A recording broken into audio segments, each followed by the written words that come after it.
Polar bear devours 19-year-old tourist in under 5 minutes.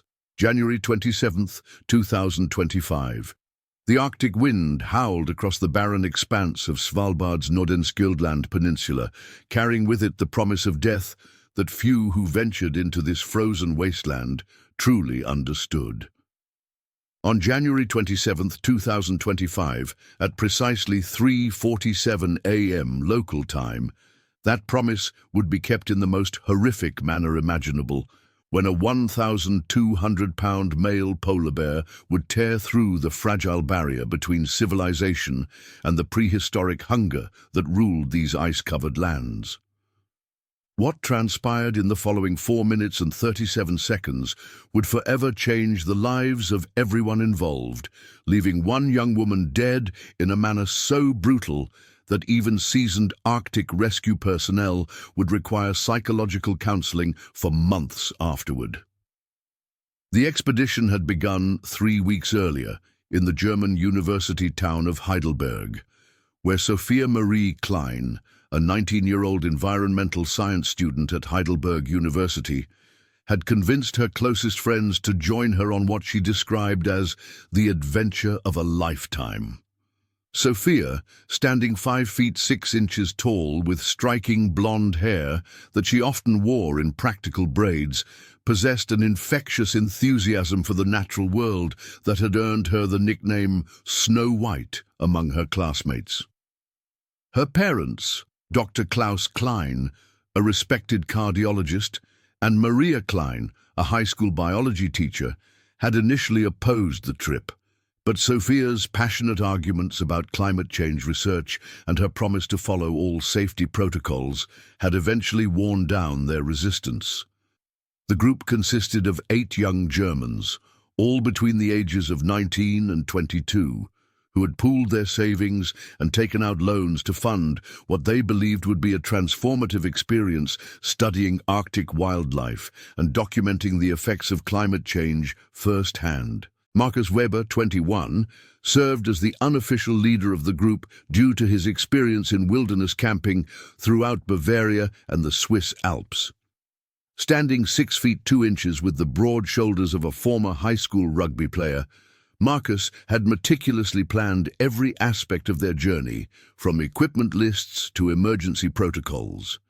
His girlfriend, Anna Richter, 20, a photography major with an eye for capturing the sublime beauty of natural landscapes, had brought thousands of dollars worth of camera equipment to document their expedition. The group also included twin brothers Eric and Stefan Hoffmann, both 22-year-old mechanical engineering students who had modified much of their camping equipment to better withstand Arctic conditions. Eric, older by 12 minutes and more cautious by nature, had expressed reservations about the trip from the beginning, while Stefan embraced the adventure with reckless enthusiasm that often worried his more pragmatic brother. Ingrid Schneider, 20, a pre-med student with advanced wilderness first aid training, served as the group's designated medic, carrying an extensive medical kit that would prove tragically inadequate for what was to come. Lisa Müller, 19, Sophia's roommate and closest friend since childhood, had initially planned to stay home but changed her mind at the last minute, a decision that would haunt her survivor's guilt for years to come. Finally, there was Tobias Bauer, 21, a geology major fascinated by Arctic mineral formations, and his girlfriend Sarah Koenig, 20, an environmental activist who shared Sophia's passion for documenting climate change. Their destination was a research station established by the Norwegian Polar Institute on the coast of Nordenskjöldland, approximately 47 kilometers southeast of Longyearbyen, Svalbard's administrative center. The station, designated as Research Outpost Delta 7, had been abandoned since the previous summer due to budget constraints, but remained stocked with emergency supplies and communication equipment. The German students had obtained permits to use the facility through a complicated process involving their university's International Programs Office, the Norwegian authorities, and a specialized Arctic tour company called Midnight Sun Expeditions. Dr. Niels Eriksen, the 45-year-old director of Midnight Sun Expeditions, had initially refused to guide such an inexperienced group into the remote regions of Svalbard during the polar night. A former Norwegian military officer who had served multiple tours in the Arctic, Dr. Eriksen stood 6 feet 4 inches tall with the weathered features of someone who had spent decades in the world's harshest environments. His steel-grey eyes had seen things that most people could never imagine, including several polar bear attacks that had ended tragically. However, the students' persistence, combined with their willingness to pay premium rates and their signed acknowledgement of extreme risk, had eventually convinced him to accept the contract. The journey from Germany to Svalbard had taken 3 days, with connections through Oslo and a final flight on a small aircraft to Longyearbyen Airport. The students had arrived on January 8th, spending 4 days in Longyearbyen, acclimatizing to the Arctic environment and receiving intensive safety training from Dr. Eriksen and his assistant, Astrid Johansson, a 32-year-old former wildlife biologist who had specialized in polar bear behavior before joining the expedition company. Astrid, standing 5 feet 8 inches with the lean build of an endurance athlete, had attempted to convey to the students the true nature of polar bear predation, but her warnings had been received with the typical optimism of youth who believed that proper preparation could overcome any natural threat. The safety training had covered every conceivable scenario, from hypothermia prevention to bear deterrent deployment. But no amount of classroom instruction could truly prepare someone for the reality of facing an apex predator that had evolved to kill in one of Earth's most unforgiving environments. Polar bears, Astrid had explained, were not the cuddly creatures depicted in popular media, but rather 1,500-pound killing machines whose entire existence revolved around hunting seals on the sea ice. Unlike brown bears or black bears, polar bears showed no instinctive fear of humans and would actively stalk and hunt people as prey when the opportunity presented itself. The students had been issued flare guns, air horns, and bear spray, though Astrid had emphasized that these deterrents were largely psychological comforts rather than reliable protection against a determined polar bear. The only truly effective defense, she had stressed repeatedly, was vigilance and distance. Polar bears could run at speeds of up to 35 miles per hour across ice and snow, could swim for hours without tiring, and possessed a sense of smell so acute that they could detect a seal breathing hole from 20 miles away.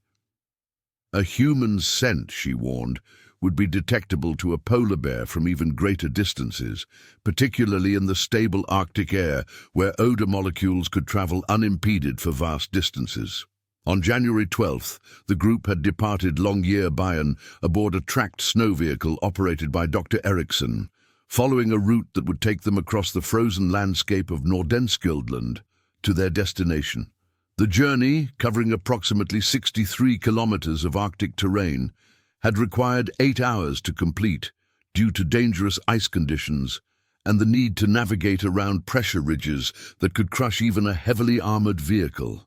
The landscape through which they traveled seemed utterly alien to the German students, who, despite their preparation, had never experienced anything approaching the absolute desolation of the high Arctic during the polar night.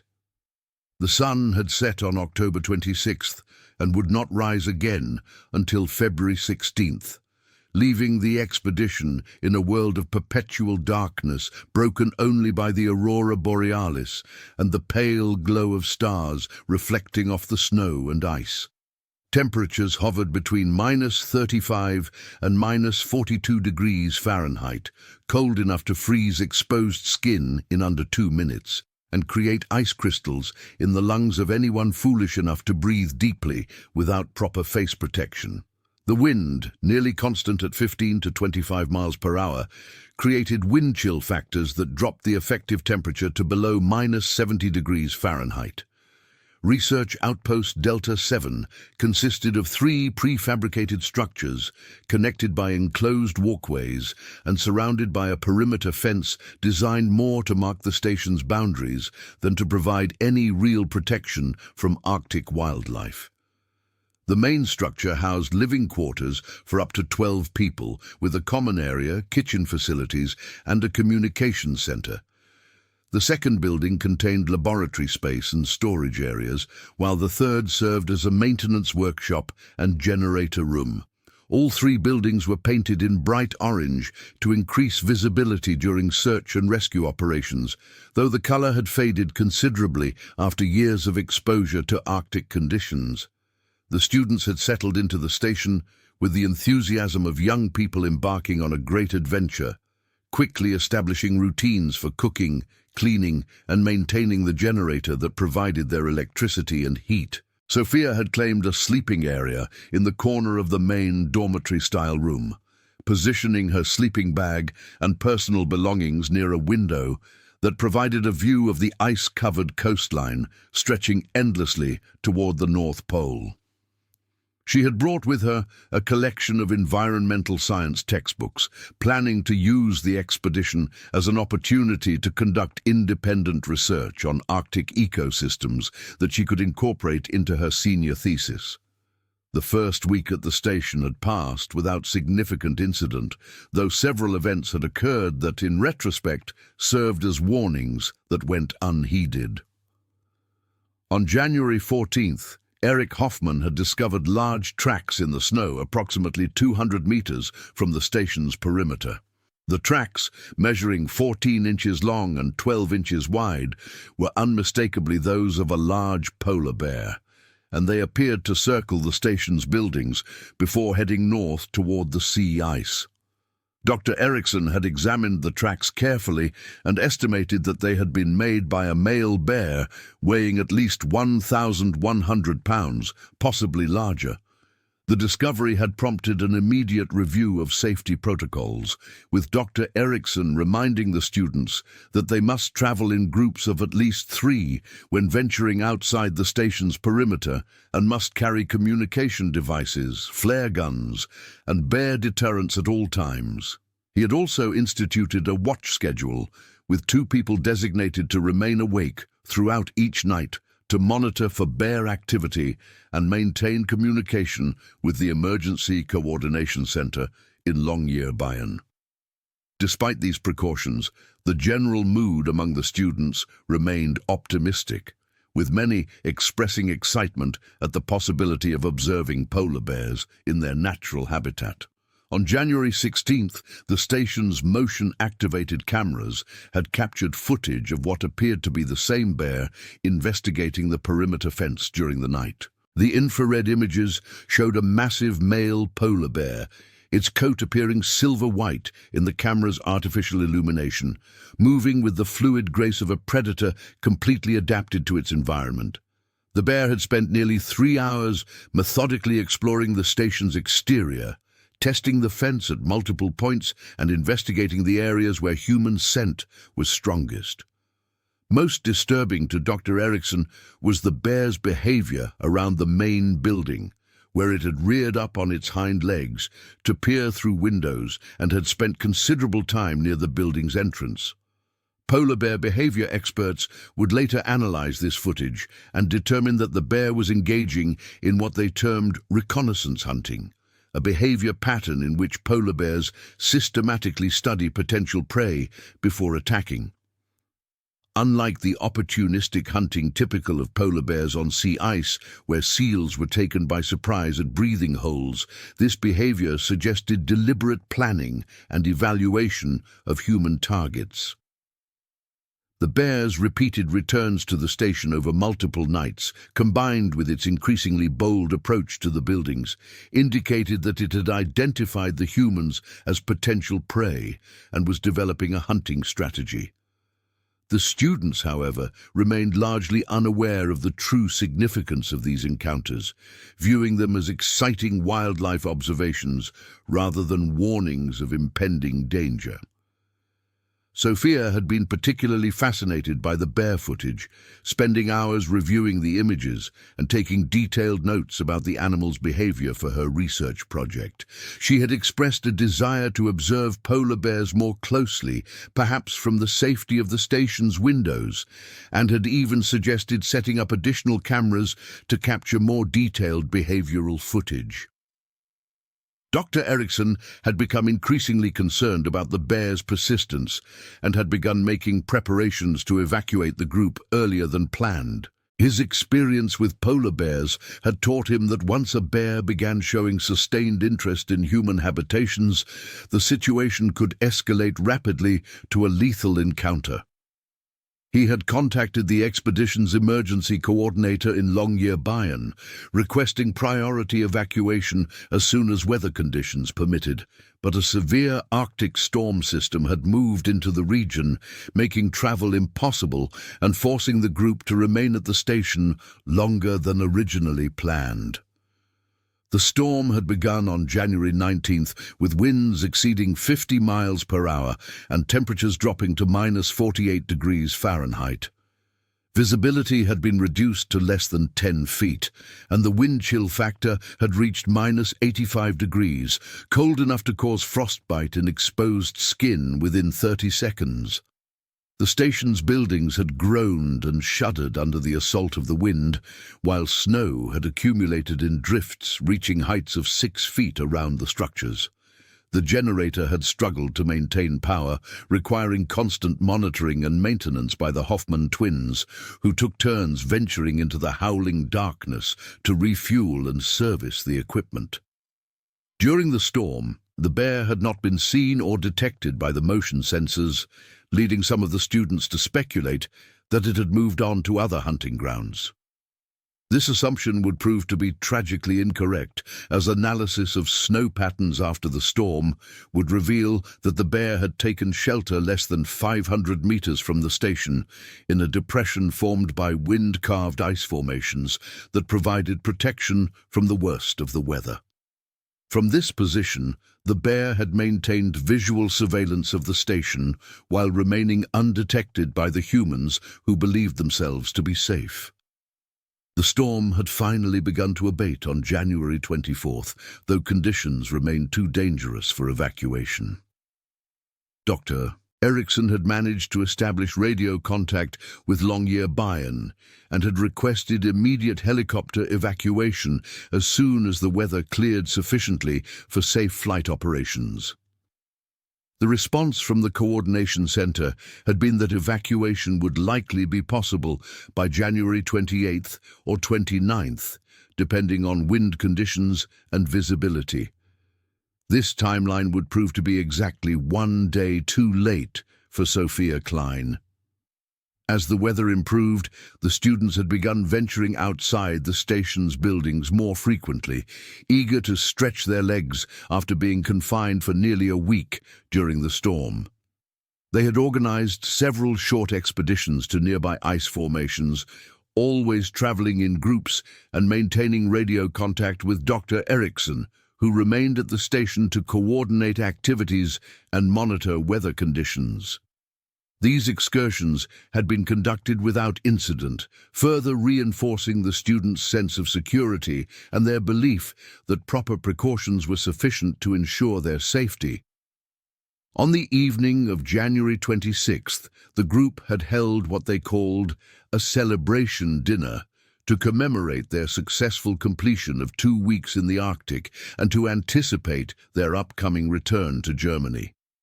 Sophia had been in particularly high spirits, having completed several pages of notes for her research project, and having captured what she considered to be extraordinary photographs of the Arctic landscape. She had spoken enthusiastically about returning to Svalbard in the future, perhaps as part of a graduate research program, and had expressed her belief that their expedition had been a complete success. The dinner had been prepared using supplies from the station's emergency stores, supplemented by some of the specialized foods the students had brought from Germany. They had managed to create a surprisingly elaborate meal considering their remote location, with Markus Weber demonstrating his skills as an amateur chef by preparing what he claimed was authentic German Sauerbraten, using preserved ingredients and improvised cooking techniques.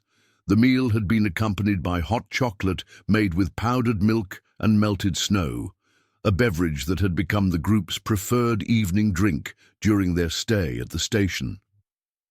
After dinner, the students had gathered in the station's common area to share stories, play card games, and plan their final day in the Arctic. Sophia had volunteered to take the first watch shift that night, partnering with Tobias Bauer to monitor the station's perimeter and maintain communication with Longyearbyen. Her decision to take the night watch would later be viewed as either heroically selfless or tragically unlucky, depending on one's perspective. But at the time, it had seemed like a natural choice for someone who had consistently demonstrated leadership throughout the expedition. At approximately 11:30 p.m. on January 26th, most of the group had retired to their sleeping areas, with only Sophia and Tobias remaining awake to conduct the required security watch. The station's interior was warm and well lit, creating a stark contrast to the hostile environment outside, where temperatures had dropped to -39 degrees Fahrenheit and winds were gusting to 25 miles per hour. The night was clear, with brilliant stars visible through the station's windows and occasional glimpses of Aurora Borealis, painting the northern horizon in shades of green and blue.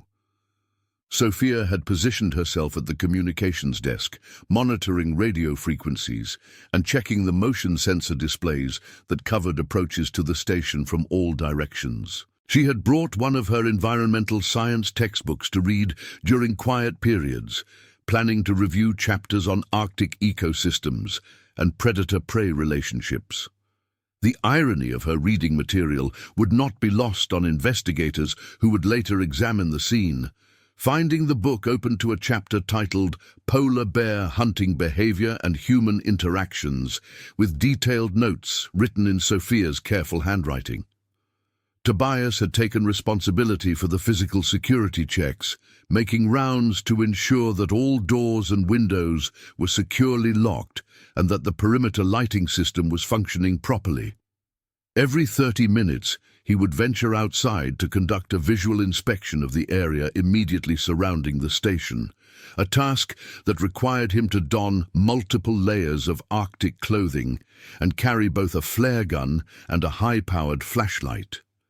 These inspections typically took between 10 and 15 minutes to complete, during which Sophia would monitor his progress by radio and maintain watch over the motion sensor displays.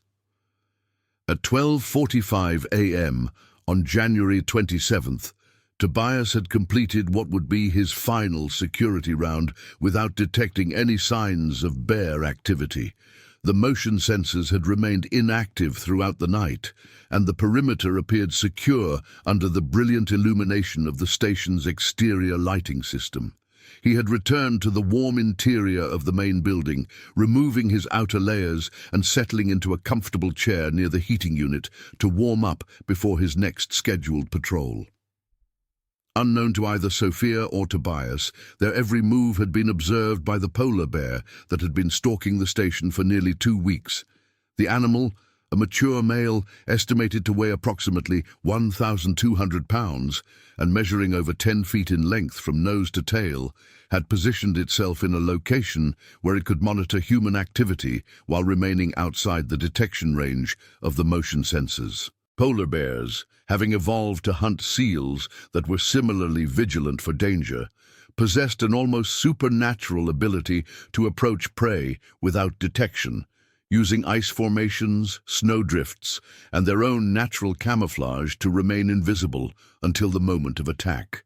The bear had learned the station's routine through patient observation, noting the timing of security patrols, the locations of human activity, and the periods when vigilance appeared to be relaxed. Most importantly, the bear had identified individual humans and had begun to focus its attention on specific targets that appeared most vulnerable to attack. Sophia, being smaller in stature than most of her male companions and frequently observed near windows and doors, had apparently been selected by the bear as its preferred prey. At 2:15 a.m., Sophia had begun to experience what she described to Tobias as a strange feeling of being watched, though she could see nothing unusual on the motion sensor displays or through the station's windows. This sensation, which wildlife experts would later identify as a common human response to predator observation, had caused her to become increasingly restless and to make more frequent checks of the perimeter monitoring systems. She had also asked Tobias to conduct an additional security round, though he had found nothing unusual during his inspection and had returned to report that all appeared normal. The sensation of being watched had intensified over the following hour, causing Sophia to wake Lisa Müller and ask her to provide additional company during the watch. Lisa, concerned by her friend's obvious anxiety, had agreed to stay awake and had positioned herself near the communications equipment to help monitor the various security systems. The two young women had spent the next hour discussing their experiences in the Arctic and their plans for returning to university, though Lisa would later report that Sophia had seemed increasingly distracted and had made several comments about feeling like something was out there waiting. At approximately 3:30 a.m., the station's exterior lighting system had experienced what appeared to be a routine power fluctuation, causing the lights to dim momentarily before returning to full brightness. Such fluctuations were common in Arctic installations due to the extreme cold's effect on electrical systems, and neither Sophia nor Lisa had initially been concerned. However, this particular fluctuation had been caused by the polar bear's investigation of the power lines that supplied the exterior lighting, as the animal had begun the final phase of its attack preparation by probing for weaknesses in the station's defenses. The bear's approach to the station had been conducted with methodical precision, using techniques perfected through millions of years of evolution and refined by individual hunting experience that spanned at least 15 years. Moving across the snow-covered ground with surprising stealth despite its massive size, the bear had advanced to within 50 meters of the main building by 3:35 a.m., positioning itself in the shadow of the equipment shed that blocked its outline from the motion sensors while providing an unobstructed view of the building's entrance and windows. From this position, the bear could observe the movement of the humans inside the brightly lit building, tracking their locations and activities with the focused attention of a predator finalizing its attack strategy. The bear's black eyes, adapted for hunting in low-light conditions, could easily distinguish individual humans through the station's windows, and its acute hearing could detect their voices and movements even through the insulated walls of the building. Most importantly, the bear's extraordinary sense of smell was providing detailed information about the human's emotional states, physical conditions, and exact locations within the building. At 3:42 a.m., Lisa had decided to return to her sleeping area, feeling reassured that no immediate threat was present and wanting to get some rest before the planned evacuation preparations that would begin later in the morning. She had asked Sophia if she wanted to wake another member of the group to continue the watch, but Sophia had insisted that she was comfortable continuing alone, and that the next scheduled watch change wasn't due until 4:30 a.m., when Marcus Weber was supposed to relieve her. This decision would prove to be fatal, as it left Sophia isolated and vulnerable during the precise time window that the polar bear had selected for its attack. Alone now, except for Tobias, who had dozed off in his chair near the heating unit, Sophia had resumed her position at the communications desk and had returned to reading her textbook. The chapter she was studying dealt with polar bear attacks on humans, including case studies of fatal encounters that had occurred throughout the Arctic over the previous decades. The clinical descriptions of these attacks, complete with detailed analysis of polar bear hunting behavior, and the injuries typically inflicted on human victims would prove to be grimly prophetic of what was about to occur. The polar bear had waited until 3:45 a.m. to begin its final approach, timing its movement to coincide with what it had observed to be the period of lowest human vigilance, moving with fluid grace across the remaining distance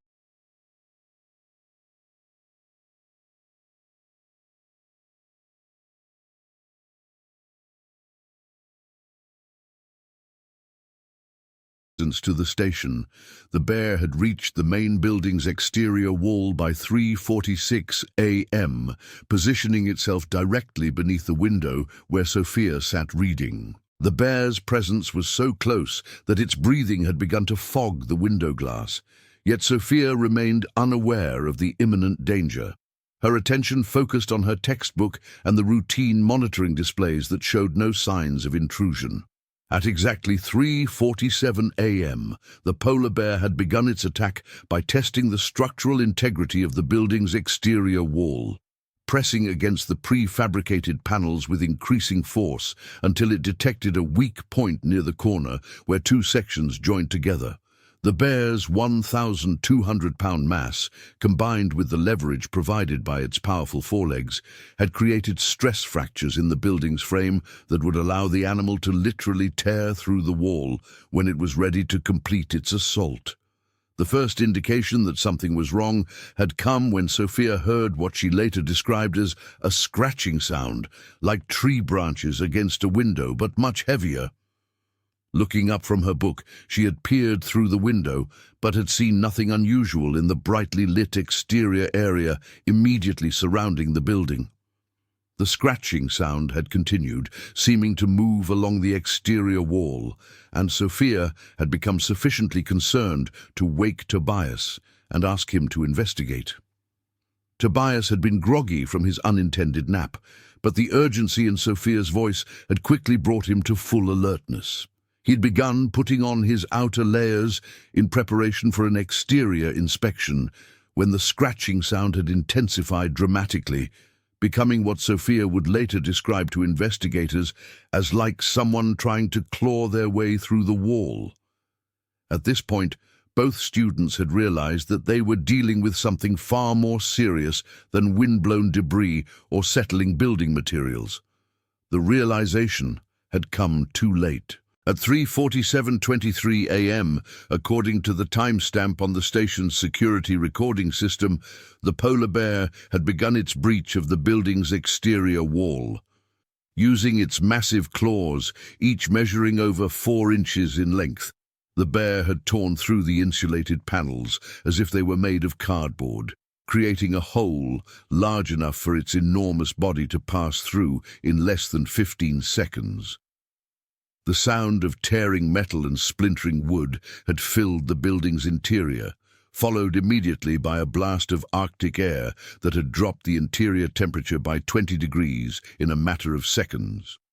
Sophia's scream had awakened the other members of the expedition instantly, but the layout of the building and the bear's position had made it impossible for anyone to reach her before the attack began.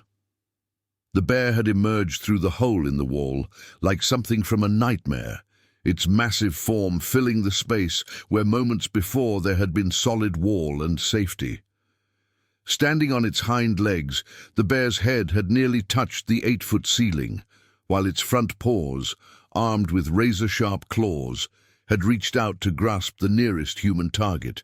Sophia had attempted to flee toward the interior of the building, but the bear's reflexes, honed by years of hunting seals that could disappear beneath ice in the blink of an eye, had been far too quick for a human to evade. The bear's right front paw had struck Sophia across her back and shoulders, its claws penetrating through her heavy wool sweater and thermal underwear to rake deep furrows in her flesh, from her left shoulder blade to her right hip. The force of the blow, delivered by muscles capable of breaking through 2 feet of sea ice, had lifted Sophia off her feet and thrown her against the communications desk with enough force to shatter the equipment and break 3 of her ribs. Tobias had finally managed to draw his flare gun, and had fired directly at the bear's massive head, the projectile striking the animal just above its left eye and exploding in a burst of brilliant red light and acrid smoke. The flare had caused the bear to rear back momentarily, shaking its head and pawing at its face. But rather than driving the animal away, the attack had only served to enrage it further. Polar bears, having no natural predators and rarely experiencing pain from external sources, often responded to injuries by becoming more aggressive rather than retreating. The bear had turned its attention briefly toward Tobias, rising to its full height and releasing a roar that the survivors would later describe as unlike any sound they had ever heard. A combination of rage, hunger, and primitive power that seemed to shake the very foundations of the building.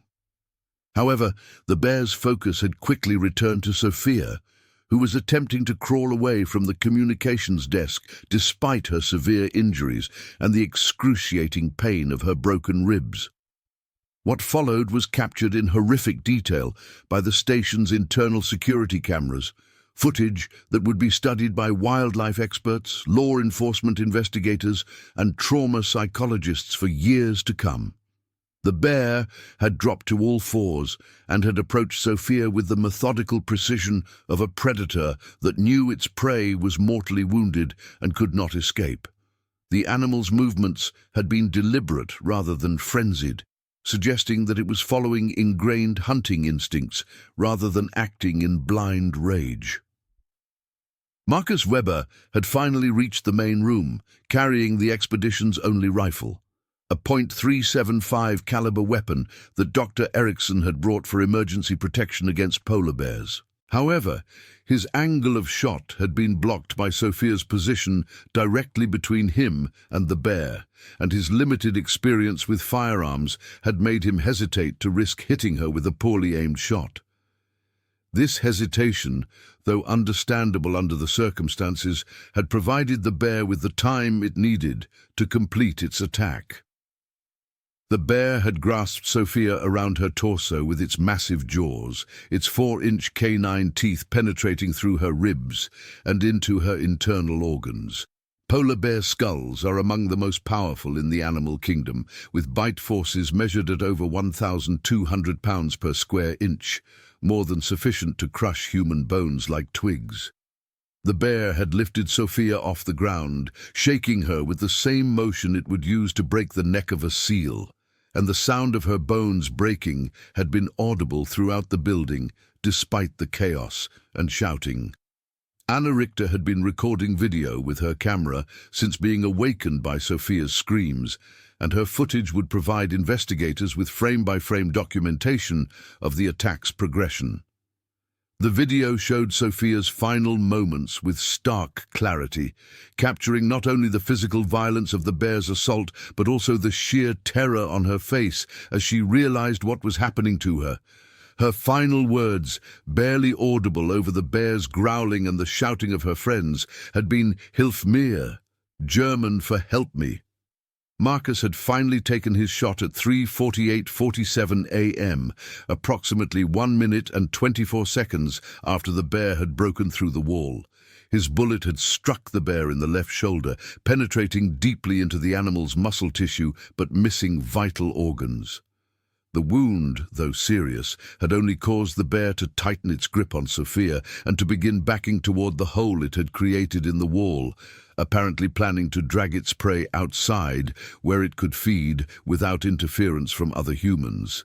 Dr. Erickson had arrived in the main room at this moment, having been awakened by the gunshot and the sounds of destruction.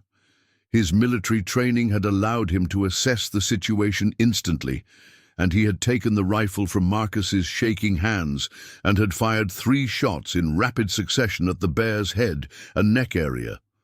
The first shot had missed, striking the wall behind the bear, but the second had hit the animal just behind its left ear, penetrating into its brain and causing it to release its grip on Sophia and collapse to the floor. The third shot, fired as insurance against the possibility that the bear was not dead, had struck the animal in the chest, ensuring that there would be no chance of its recovery and continuation of the attack. The entire assault, from the moment the bear had broken through the wall until Dr. Ericsson's final shot, had lasted exactly 4 minutes and 37 seconds, but the damage inflicted during that brief period had been catastrophic and irreversible. Sophia had fallen to the floor when the bear released her, her body twisted at unnatural angles and her clothing soaked with blood from multiple penetrating wounds. Her breathing had been labored and irregular, indicating probable punctured lungs, while her pulse had been weak and rapid, suggesting massive internal bleeding. Ingrid Schneider, the group's designated medic, had immediately begun emergency first aid procedures, but even her trained eye could see that Sophia's injuries were beyond what could be treated with the medical supplies available at the remote station. The most severe of Sophia's injuries had been to her torso, where the bear's teeth had penetrated through multiple ribs and had damaged her liver, left lung, and possibly her heart. The deep claw wounds across her back had severed muscle tissue and had likely damaged her spinal cord, as she had shown no sensation or movement in her legs from the moment of the initial attack. Blood loss had been massive and ongoing, creating expanding pools on the floor, despite Ingrid's attempts to apply pressure bandages to the worst wounds. Dr. Ericsson had immediately activated the station's emergency beacon and had begun broadcasting Mayday calls on all available radio frequencies, requesting immediate medical evacuation and providing detailed information about Sophia's condition to emergency medical personnel in Longyearbyen. However, the nearest helicopter capable of operating in Arctic conditions had been over 200 kilometers away, and weather conditions, while improved from the previous week, still made immediate flight operations dangerous. The response from the Longyearbyen Emergency Coordination Center had been that helicopter evacuation would be attempted as soon as possible, but that the earliest feasible arrival time would be approximately 90 minutes, given current wind conditions and the need to conduct the mission in total darkness. This timeline had meant that Sophia would need to survive her injuries for at least an hour and a half, using only the basic medical supplies available at the station, a prospect that even the most optimistic assessment had suggested was unlikely. Ingrid had worked frantically to stabilize Sophia's condition, using every technique she had learned in her wilderness first aid training and drawing upon her pre-medical education to understand the physiology of her friend's injuries. She had established an intravenous line using supplies from the station's medical kit and had begun administering saline solution to combat shock and blood loss. However, without surgical intervention and blood transfusions, there had been little she could do to address the internal injuries that were causing Sophia to bleed to death internally. The other members of the expedition had assisted Ingrid as best they could, though several had been overwhelmed by the graphic nature of Sophia's injuries and had required treatment for shock themselves.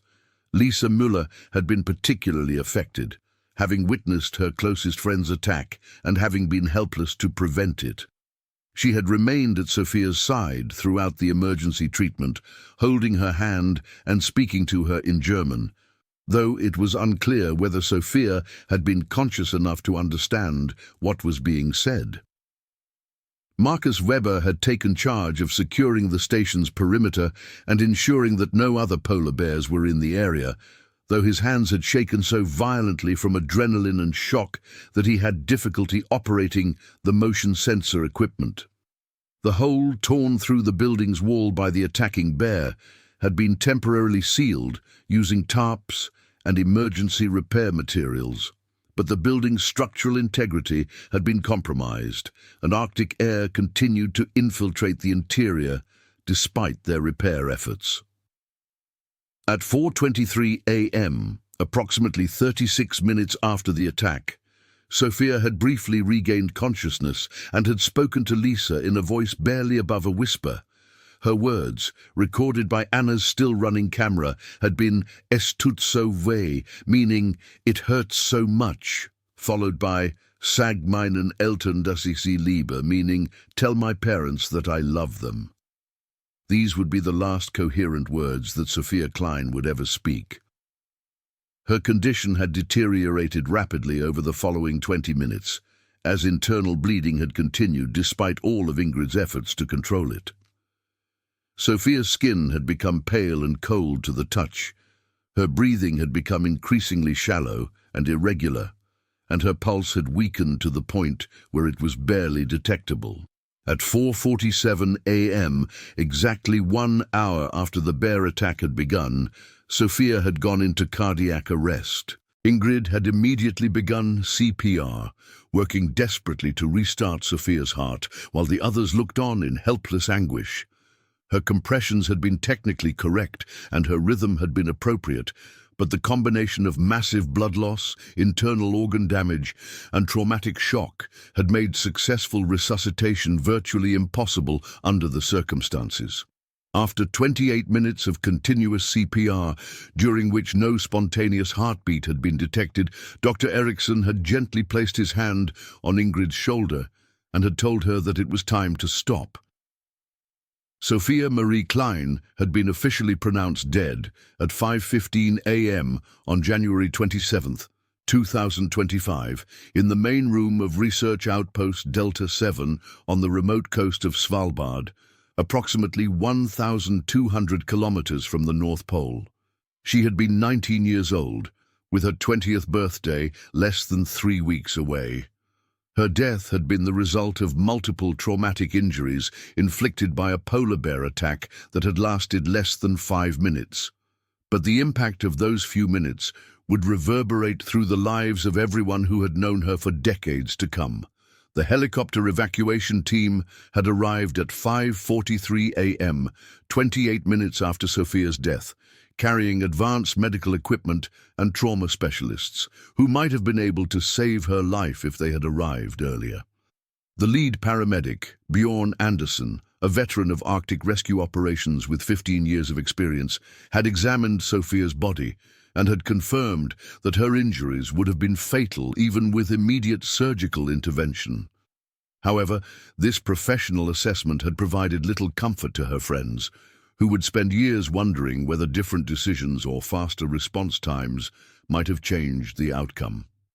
The evacuation of the surviving expedition members had been completed by 7:30 a.m., with all personnel and essential equipment transported back to Longyearbyen aboard 2 helicopter flights. The station had been sealed and secured, with Sophia's body transported separately under protocols established for handling fatalities in remote Arctic locations. The surviving students had been taken to the Longyearbyen Hospital, where they had received medical evaluation and treatment for shock, minor injuries, and exposure-related conditions. Dr. Eriksson had remained behind to coordinate with Norwegian authorities, who would conduct the official investigation into the bear attack and to oversee the removal of the dead polar bear's carcass from the station. The bear, a mature male estimated to be at least 15 years old, had been examined by wildlife biologists who had found evidence of previous injuries and scars, suggesting a long history of aggressive encounters with both prey animals and other bears. The animal's stomach contents, analyzed as part of the investigation, had revealed that it had not fed for several days prior to the attack, supporting the theory that hunger had been a primary motivation for its persistent stalking of the research station.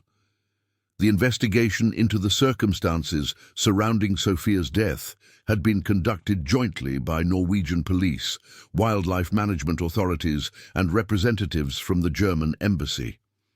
The inquiry had focused on whether proper safety protocols had been followed and whether the attack could have been prevented through different precautions or equipment. After extensive review of security camera footage, witness statements, and physical evidence, the investigators had concluded that the expedition had followed all required safety procedures and that the attack had been an unpredictable tragedy rather than the result of negligence or inadequate preparation. However, the investigation had also revealed several factors that had contributed to the fatal outcome. The research station's design, while adequate for normal Arctic conditions, had not been constructed to withstand a determined assault by a large polar bear. The building's prefabricated panels, chosen for their ease of installation and insulation properties, had provided insufficient structural protection against an animal capable of breaking through sea ice with its claws and teeth. Additionally, the station's perimeter security systems had been designed to detect approaching wildlife rather than to prevent intrusion, leaving the inhabitants vulnerable once a bear had decided to attack.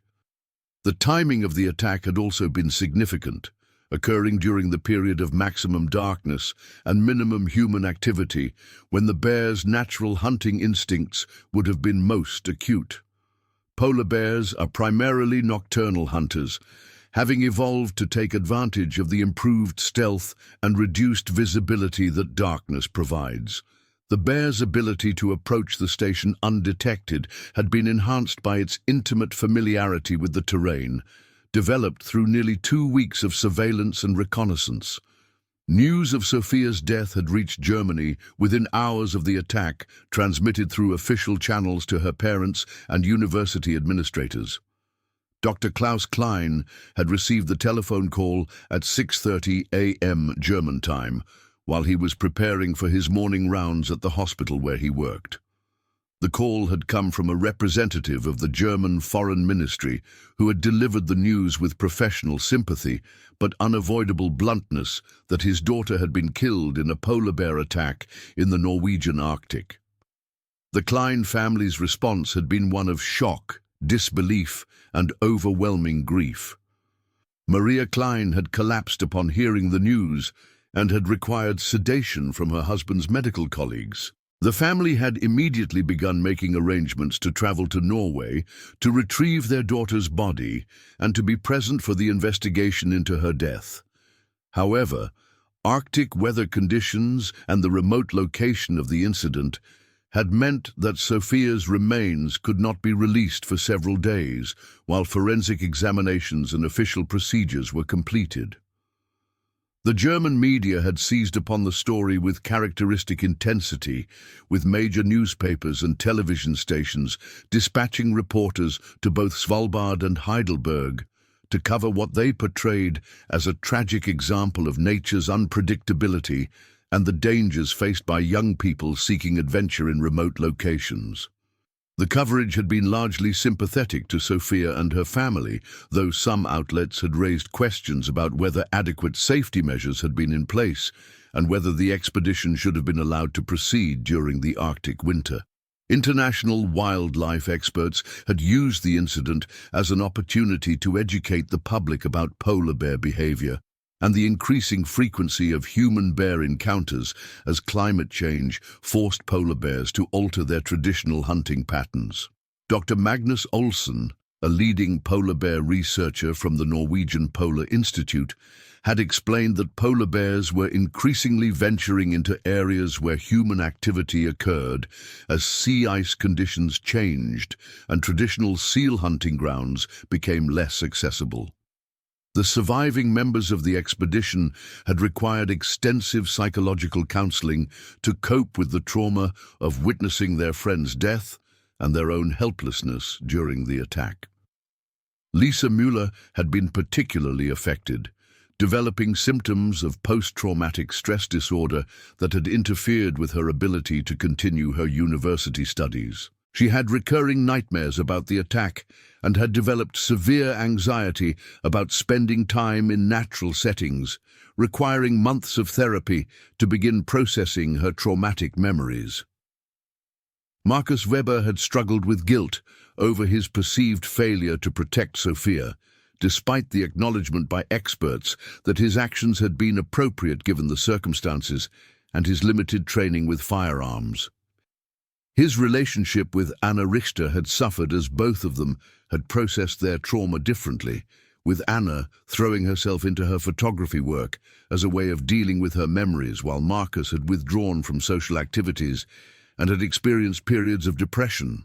The Hoffman twins had returned to their engineering studies but had abandoned their previous interest in outdoor recreation and adventure travel.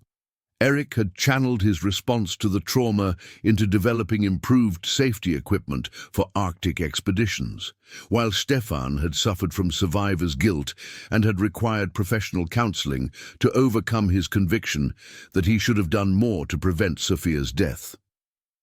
Ingrid Schneider had been deeply affected by her inability to save Sophia despite her medical training, leading her to question her chosen career path in medicine. She had eventually completed her medical degree, but had specialized in emergency medicine rather than her original plan to become a family physician, stating that her experience in the Arctic had convinced her that she needed to be prepared to handle the most severe traumatic injuries. Tobias Bauer and Sarah Koenig had both experienced significant changes in their academic and personal goals following the expedition. Tobias had abandoned his geology studies and had instead pursued a degree in wildlife management, dedicating his career to developing better strategies for preventing human-wildlife conflicts in remote areas. Sarah had become even more committed to environmental activism, but had focused her efforts on climate change mitigation rather than direct wildlife observation, arguing that addressing the root causes of habitat disruption was more important than documenting its effects. Dr. Erickson had faced intense scrutiny over his decision to guide such an inexperienced group into polar bear habitat during the Arctic winter, despite his adherence to all established safety protocols. Several expedition companies had criticized his judgment, while others had defended his actions as professionally appropriate given the group's preparation and equipment. The incident had led to revised guidelines for Arctic tourism operations, with new requirements for bear-resistant accommodations and enhanced emergency response capabilities. The research station where the attack had occurred had been permanently closed and eventually demolished due to the structural damage caused by the bear's intrusion and the psychological impact on potential future users. The site had been designated as a memorial location, with a plaque installed commemorating Sophia's life and the dangers faced by researchers working in polar bear habitat. Sophia's funeral had been held in Heidelberg on February 3, 2025, with over 500 people in attendance, including her surviving expedition companions, university faculty and students, and representatives from various Arctic research organizations. Her parents had requested that donations be made to polar bear conservation organizations rather than flowers, arguing that their daughter would have wanted her death to contribute to better understanding and protection of the Arctic ecosystem that had claimed her life. The Klein family had filed no legal action against any parties involved in the expedition, accepting the investigation's conclusion that Sophia's death had been a tragic accident rather than the result of negligence. However, they had become advocates for improved safety standards for Arctic tourism and research operations, working with international organizations to develop better protocols for protecting humans in polar bear habitat, while still allowing for necessary scientific and educational activities. The polar bear that had killed Sophia had been examined extensively by wildlife pathologists who had found evidence of age-related joint problems and dental issues that might have made it more likely to view humans as viable prey rather than continuing to hunt seals in the more challenging marine environment. The bear's brain had been analyzed for signs of disease or abnormality, but no evidence had been found to suggest that its aggressive behavior toward humans had been caused by anything other than natural predatory instincts and environmental pressures. The incident had contributed to ongoing debates about the ethics and safety of Arctic tourism, particularly during the winter months when conditions were most dangerous and rescue operations were most difficult. Some experts had argued that civilian access to polar bear habitat should be restricted to trained researchers and emergency personnel, while others had maintained that properly managed expeditions could continue safely if adequate precautions were taken. Educational institutions had used Sophia's death as a case study in risk assessment and emergency preparedness for outdoor education programs.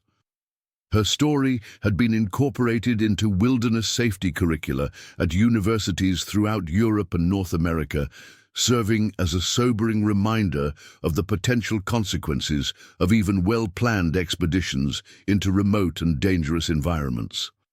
The psychological impact of the attack had extended beyond the immediate survivors to include family members, friends, and even strangers who had followed the story through media coverage. Many people had reported experiencing anxiety about outdoor activities and wildlife encounters after learning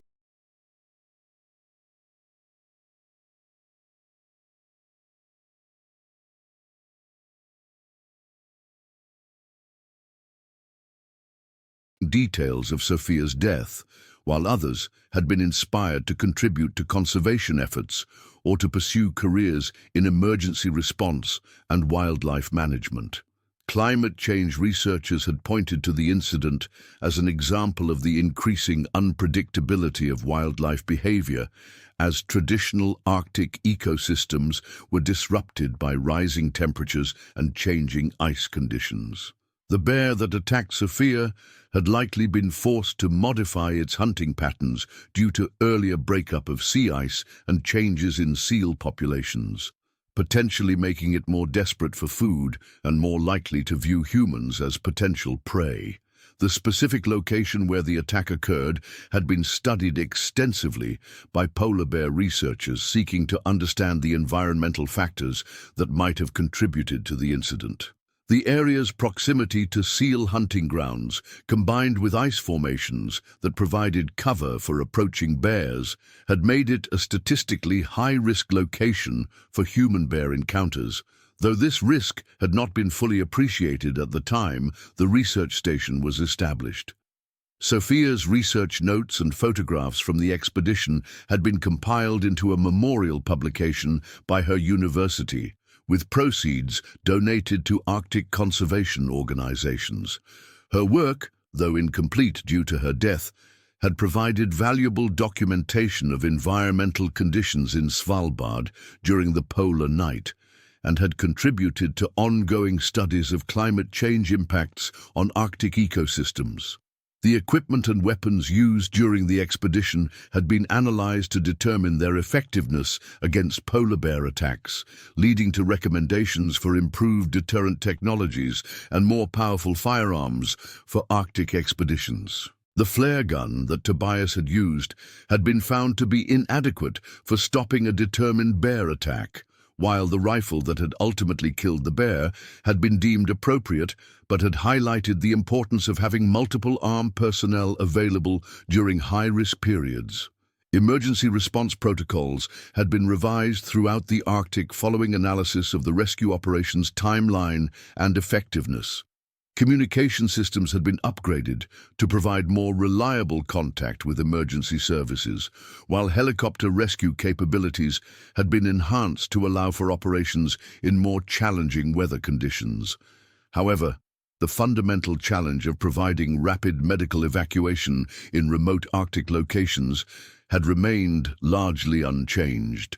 The psychological treatment provided to the expedition survivors had been studied as a model for helping people cope with wildlife attack trauma, leading to improved protocols for post-incident counseling and support services. The different ways that individual survivors had processed their traumatic experiences had provided insights into the varied nature of trauma responses and the need for personalized treatment approaches. Media coverage of the incident had sparked broader discussions about the responsibility of news organizations when reporting on traumatic events involving young people.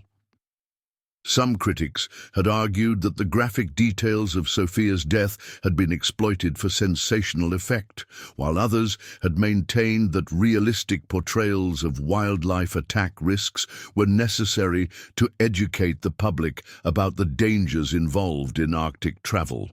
The German government had reviewed its policies regarding citizen travel to high-risk destinations, though no significant changes had been implemented beyond enhanced consular warnings about polar bear hazards in Arctic regions. The incident had been incorporated into diplomatic briefings about risks faced by German citizens abroad, particularly in remote locations where emergency response capabilities were limited. Sophia's parents had established a scholarship fund in her memory to support students pursuing environmental science research, with preference given to projects focused on Arctic ecosystems and wildlife conservation. The scholarship had provided financial assistance to dozens of students over the years following her death, helping to ensure that her passion for environmental protection would continue to influence future generations of researchers. The specific details of Sophia's final moments, preserved in security camera footage and witness testimony, had become part of the permanent record of human-wildlife conflict research. The footage had been studied by behavioral scientists, emergency responders, and wildlife managers seeking to understand the dynamics of polar bear attacks and to develop better strategies for prevention and response. The bear's behavior during the attack had been analyzed frame by frame, revealing the methodical nature of polar bear predation and the efficiency with which these animals could overcome human defenses. The attack had demonstrated that polar bears, unlike many other large predators, showed no hesitation or uncertainty when attacking human prey, instead displaying the same focused aggression they would use against seals or other natural prey species. The timeline of the attack, from initial breach of the building to Sophia's fatal injuries, had become a benchmark for measuring the effectiveness of various bear deterrent and defense strategies. The brief duration of the assault had highlighted the critical importance of early detection and immediate response. As once a polar bear had committed to an attack, there was virtually no time for human prey to escape or seek help. The physical evidence left by the bear's intrusion into the research station had been preserved for scientific study, providing researchers with detailed information about polar bear strength, agility, and problem-solving abilities. The ease with which the animal had breached what had been considered adequate structural defenses had led to revised building standards for Arctic installations in polar bear habitat. The blood evidence and injury patterns documented at the scene had contributed to forensic understanding of polar bear attack mechanisms, helping medical professionals better prepare for treating similar injuries in the future. The specific nature of Sophia's wounds had provided insights into the physiology of polar bear attacks and the types of medical intervention that might be most effective in saving future victims. The investigation's conclusion that the attack had been unpreventable given existing safety protocols had led to fundamental questions about human presence in polar bear habitat and whether any level of precaution could be considered adequate when dealing with such formidable predators. The incident had highlighted the inherent contradiction between human desires for Arctic exploration and the reality of coexisting with animals that viewed humans as prey. The emotional toll of the incident on emergency responders and investigators had been significant, with several personnel requiring counseling after being exposed to the graphic evidence of the attack. The psychological impact on professional rescuers and law enforcement officers had demonstrated that even experienced personnel could be affected by particularly traumatic wildlife attack scenes. The international response to Sophia's death had included expressions of sympathy from wildlife conservation organizations, Arctic research institutions, and government agencies throughout the polar regions. The incident had been recognized as a tragic reminder of the risks faced by researchers and educators working to understand and protect some of Earth's most dangerous and remote environments. The changes in polar bear behavior that may have contributed to the attack had been linked to broader patterns of climate change impact on Arctic predators, with researchers noting increasing frequency of bear-human encounters as traditional hunting grounds became less accessible due to changing ice conditions. Sophia's death had been viewed by some as an indirect consequence of global environmental changes that were forcing wildlife into unprecedented interactions with human activities. The memorial established at the site of the research station had become a pilgrimage destination for Arctic researchers and environmentalists, serving as a physical reminder of the risks involved in polar research and the personal costs of scientific advancement. The memorial had also become a symbol of the complex relationship between humans and Arctic wildlife, representing both the dangers of that relationship and the importance of continuing research despite those risks. The long-term impact of Sophia's death on Arctic tourism and research had been substantial, with several expedition companies discontinuing winter operations in polar bear habitat and research institutions implementing more restrictive policies for student expeditions to high-risk locations. However, the scientific community had generally agreed that the risks, while real and serious, did not justify abandoning Arctic research entirely. The specific date of January 27, 2025, had become significant in polar bear research communities as a reminder of the ultimate price that could be paid for human presence in Arctic environments. Annual memorial events had been held on that date by various organizations involved in polar research, serving to honor Sophia's memory while reinforcing safety awareness among current and future Arctic researchers. The detailed documentation of the attack through multiple sources, including security cameras, witness testimony, and physical evidence, had created one of the most complete records of a polar bear attack ever compiled. This comprehensive documentation had become an invaluable resource for researchers studying predator-prey dynamics, wildlife management, and emergency response procedures in extreme environments. The personal belongings that Sophia had with her at the time of the attack, including her research notes, photographs, and personal items, had been carefully preserved and eventually returned to her family. These items had provided a poignant reminder of her enthusiasm for Arctic research and her commitment to environmental conservation, serving as a testament to the passion that had brought her to Svalbard despite the known risks. The specific environmental conditions present during the attack, including temperature, wind speed, visibility, and ice conditions, had been thoroughly documented and analyzed to understand how weather factors might have influenced both human vulnerability and polar bear behavior. This analysis had contributed to improved risk assessment models for future Arctic operations. The psychological profiles of the attack survivors had been studied longitudinally to understand the long-term impacts of wildlife attack trauma and to develop better treatment protocols for similar incidents. The varied responses of different survivors had highlighted the individual nature of trauma processing and the need for personalized approaches to post-incident care. The equipment failure analysis conducted after the incident had revealed several areas where technological improvements might enhance safety for future Arctic expeditions, though investigators had concluded that no available technology could have prevented the specific attack that killed Sophia, given the bear's determination and the structural limitations of the research station.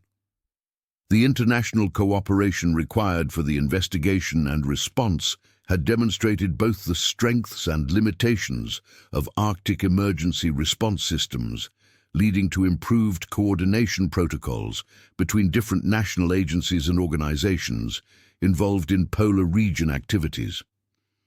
The incident had served as a test case for international cooperation in Arctic emergency situations. The media archives containing coverage of Sophia's death had become historical documents illustrating public attitudes toward wildlife risks and Arctic exploration in the mid-2020s, providing researchers with insights into how society had processed and understood the incident within the broader context of human-environment interactions.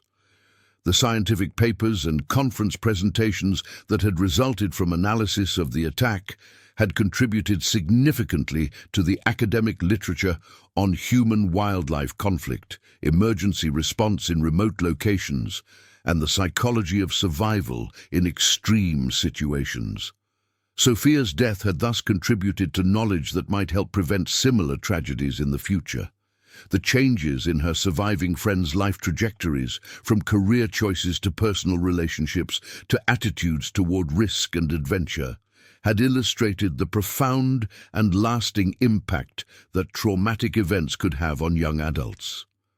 Their stories had become case studies in resilience and recovery, showing both the damage that such experiences could cause and the human capacity to rebuild and find meaning after tragedy. The ongoing research into polar bear behavior and ecology that had been inspired or influenced by the incident had expanded scientific understanding of these apex predators and their interactions with changing Arctic environments.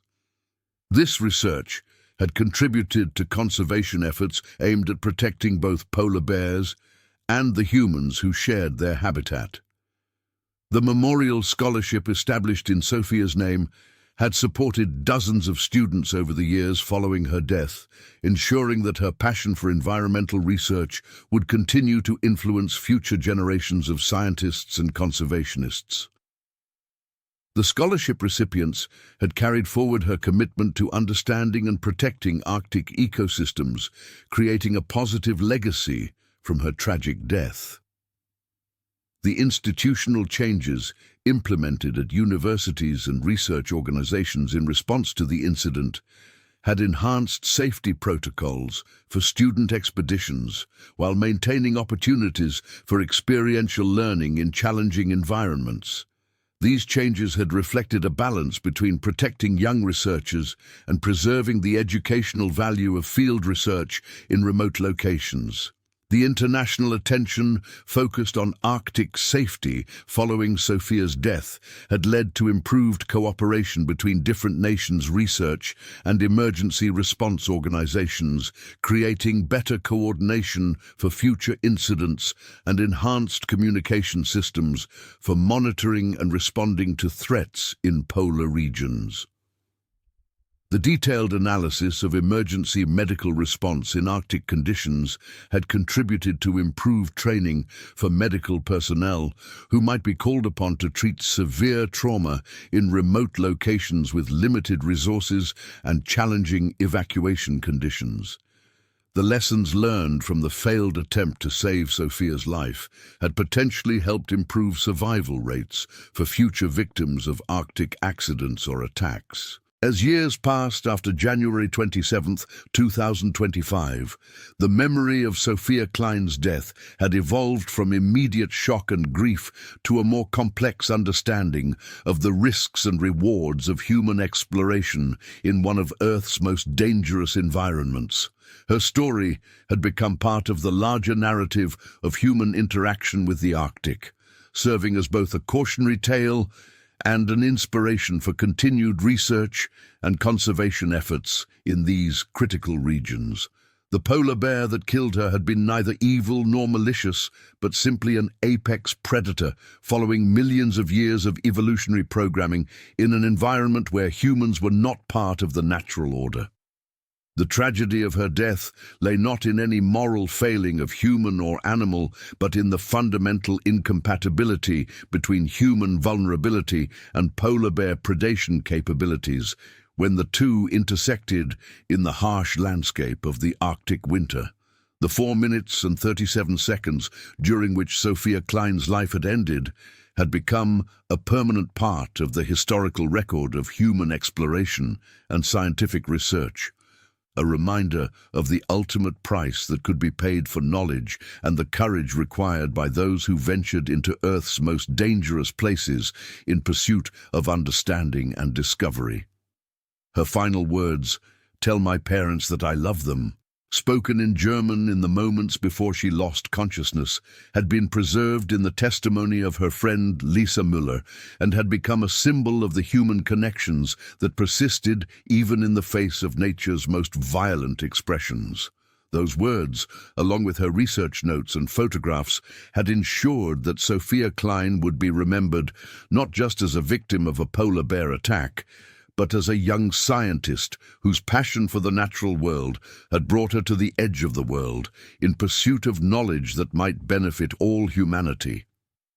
The Arctic landscape where she died had remained unchanged by her passing, indifferent to human tragedy as it had been indifferent to human ambition. The ice continued to form and melt with the seasons. The aurora borealis continued to dance across the polar night sky, and polar bears continued to hunt across the frozen expanses as they had for countless millennia. But for those who had known Sophia Klein, and for the broader community of researchers and adventurers who drew inspiration from her story, the Arctic would never be quite the same again. In the end, the story of Sophia Klein's death in the early morning hours of January 27, 2025, had become more than just an account of a wildlife attack. It had become a meditation on the relationship between humans and the natural world, on the costs of knowledge and the courage required for discovery, and on the thin line that separated civilization from the wild places where different rules applied, and where the modern world's illusions of safety and control dissolved in the face of ancient and unforgiving realities. The research station where she died had been demolished and the site returned to its natural state, but the memory of what had transpired there remained vivid in the minds of everyone who had been touched by the story. For them, January 27th would always be more than just another date on the calendar. It would be a reminder of a brilliant young woman whose love of the natural world had led her to the most remote place on Earth, where she had encountered something far older and more powerful than human civilization, something that had claimed her life in a few terrible minutes, but could never diminish the impact she had made on all who knew her. The polar bear that had killed Sophia Klein had weighed 1,200 pounds and had lived in the Arctic for at least 15 years, but it would be remembered only as the instrument of her death. She had lived for just 19 years and had weighed barely 120 pounds, but her memory would endure as long as humans continued to venture into the Arctic wilderness in pursuit of knowledge and understanding.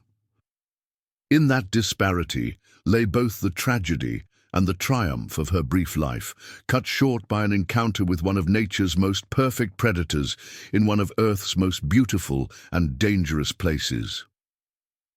The next stories. The Lamar Valley Mauling. The morning of August 14, 2024, dawned crisp and clear over Yellowstone's Lamar Valley, with temperatures hovering around 42 degrees Fahrenheit as the sun crested the Absaroka Range. Michael David Turner, a 42-year-old insurance adjuster from Bozeman, Montana, had been planning this solo fishing trip for months, meticulously studying topographical maps and fish migration patterns in his cramped apartment above Miller's hardware store on Main Street.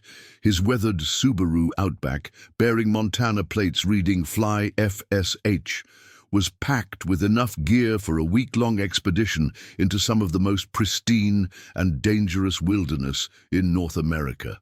Michael had grown up in the shadow of the Bridger Range, learning to cast a fly rod before he could properly tie his shoes, under the patient tutelage of his grandfather, Samuel Buck Turner, a legendary guide who had worked these waters for over 50 years before his death in 2019.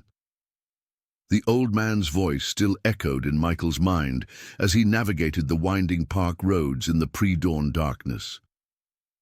Remember, boy, the fish ain't just hungry for bugs, they're hungry for respect. Give 'em that, and they'll give you everything. It was Buck who had first brought Michael to the Lamar River system when he was 12 years old, teaching him to read the subtle currents that indicated where the native cutthroat trout would be staging for their morning feeding ritual. At exactly 5:47 a.m., Michael pulled his vehicle into the primitive camping area designated as Site 47B, a secluded spot roughly 3 miles northeast of the main Lamar Valley Road, accessible only by a narrow dirt track that wound through dense stands of lodgepole pine and Douglas fir. The site sat on a slight elevation overlooking a sweeping bend in the Lamar River, where the water carved a deep pool against an undercut bank that local guides had nicknamed Turner's Hole in honor of his grandfather's legendary catches there. The irony of that name would not be lost on investigators in the days to come. Michael's campsite setup revealed a man who took wilderness preparation seriously. His Coleman four-season tent was positioned exactly 15 feet back from the river's high water mark, secured with military-grade stakes and guy lines that could withstand winds up to 60 miles per hour. A bear-proof food container, manufactured by Garcia Machine Company and approved by the Interagency Grizzly Bear Committee, sat precisely 100 yards from his sleeping area, following park regulations to the letter. His fishing gear was meticulously organized, a custom-built 9-foot Sage X fly rod worth more than most people's monthly rent, paired with a hardy ultralight reel loaded with weight-forward floating line and 20 feet of tapered leader material. 3 tackle boxes contained over 200 hand-tied flies, each pattern selected specifically for the seasonal insect hatches that occurred along this particular stretch of river. As the sun climbed higher, painting the valley walls in shades of gold and amber, Michael began his morning ritual. He brewed coffee using a portable camp stove, the aroma mixing with the crisp mountain air and the subtle, earthy scent of the river. At 6:23 a.m., he made his first entry in a leather-bound fishing journal that he had maintained for over 20 years. Day 1, Lamar Valley. Water temp estimated 52 degrees Fahrenheit. Slight ripple on surface. Overcast breaking to partly sunny. Observed mayfly activity near far bank. Expecting good action with pale morning dun patterns. Buck would have loved this morning. What Michael could not have known, as he sipped his coffee and watched the river come alive with rising trout, was that approximately 800 yards upstream, a massive male grizzly bear designated as Bear 211 by Yellowstone's Research Division was concluding his own morning feeding session. The bear, weighing an estimated 487 pounds and standing nearly 4 feet at the shoulder, had spent the early morning hours digging for whitebark pine nuts in a burn area created by the 2022 Lone Peak fire. At 7 years old, Bear 211 was in his prime, a dominant male who had successfully competed for territory against other large boars and had developed an increasingly problematic habit of investigating human activity within his range. Bear 211's history with human encounters was well documented in the files of Yellowstone's Bear Management Office. Wildlife biologist Dr. Sarah Chen had been tracking this particular animal since 2019, when he was first captured and fitted with a GPS collar as part of a long-term population study. Her field notes described him as exceptionally large for his age class, displaying typical dominant male behaviors, including territory marking and aggressive response to perceived threats. The bear had been involved in 3 previous incidents requiring management action, destroying a research camp in 2021, raiding unsecured food at a backcountry site in 2022, and approaching a group of hikers close enough to warrant the use of bear spray in 2023. Each incident had been thoroughly investigated, documented, and filed away in the growing dossier that park officials maintained on problem bears. Dr. Chen, a 34-year-old wildlife biologist with a doctorate from UC Berkeley, had dedicated her career to understanding the complex behavioral patterns of Yellowstone's grizzly population. Her research focused particularly on how human activity in bear habitat affected natural feeding patterns and territorial behavior.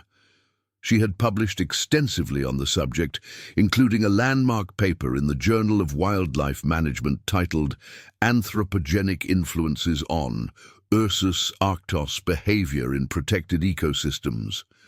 Her work had identified several key factors that increased the likelihood of dangerous bear encounters: availability of natural food sources, density of human activity, seasonal migration patterns, and individual bear personality traits that she categorized as either bold or shy in their response to human presence.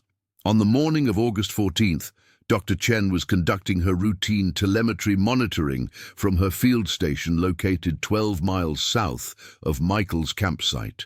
At 7:15 a.m., her equipment registered Bear 211's GPS collar signal moving steadily southeast along the Lamar River drainage, following a path that would bring him directly toward the area where Michael Turner was preparing to begin his fishing expedition. The telemetry data showed the bear maintaining a consistent pace of approximately 2.3 miles per hour, pausing frequently in patterns that suggested active foraging behavior. Dr. Chen noted these readings in her daily log, but saw nothing unusual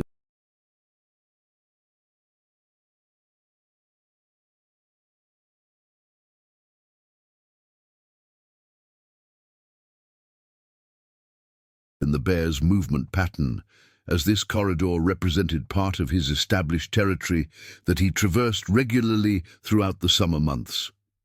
Meanwhile, at the Mammoth Hot Springs Visitor Center, Park Ranger Jessica Marie Gonzalez was beginning her shift as the lead interpretive specialist for the Lamar Valley District. At 31 years old, Jessica had spent 8 years working in various capacities throughout the National Park Service, including previous assignments at Glacier National Park and Grand Teton, where she had gained extensive experience in wildlife management and visitor safety protocols.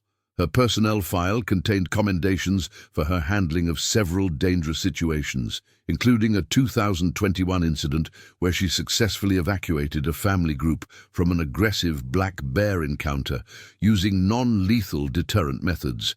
Jessica's morning briefing included the standard array of wildlife activity reports, weather forecasts, and visitor safety bulletins. The Bear Activity Report, compiled from overnight telemetry data and ranger observations, noted normal seasonal feeding patterns throughout the district, with increased activity near riparian zones due to ongoing cutthroat trout spawning runs. The report specifically mentioned Bear 211's movement toward the Lamar River, but classified his behavior as consistent with established territorial patterns, no immediate management action required. This assessment would later become a focal point of the investigation into what went wrong. At 7:45 a.m., Michael Turner made his way down to the river's edge, following a well-worn game trail that wound through willows and scattered boulders. The morning hatch was beginning in earnest now, with pale morning dun mayflies emerging from the water in increasing numbers, creating dimples across the surface as trout rose to feed. Michael's experienced eye immediately identified the prime feeding locations: a back eddy behind a partially submerged log, a seam line where fast current met slower water, and a deep pool beneath an overhanging bank where larger fish would be holding in the shadows. His first cast landed with surgical precision 18 feet upstream from a rising fish, the hand-tied pale morning dun settling on the surface with barely a ripple.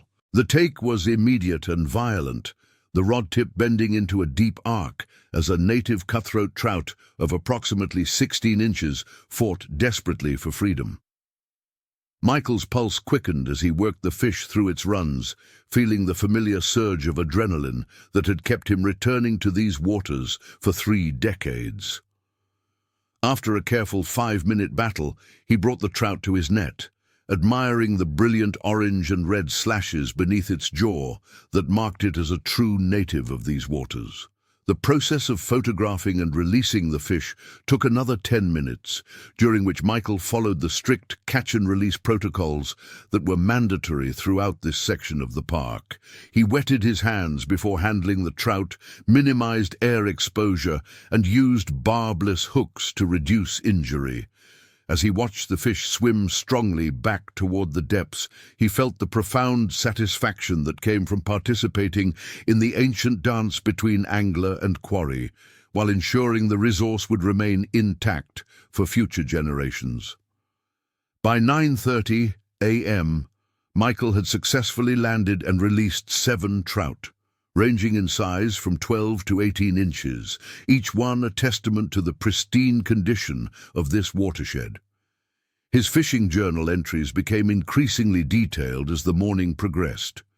Fish number 3, 14-inch cutthroat, taken on size 16 PMD emerger 6X tippet, rose in back eddy below large boulder at river mile marker 47.3.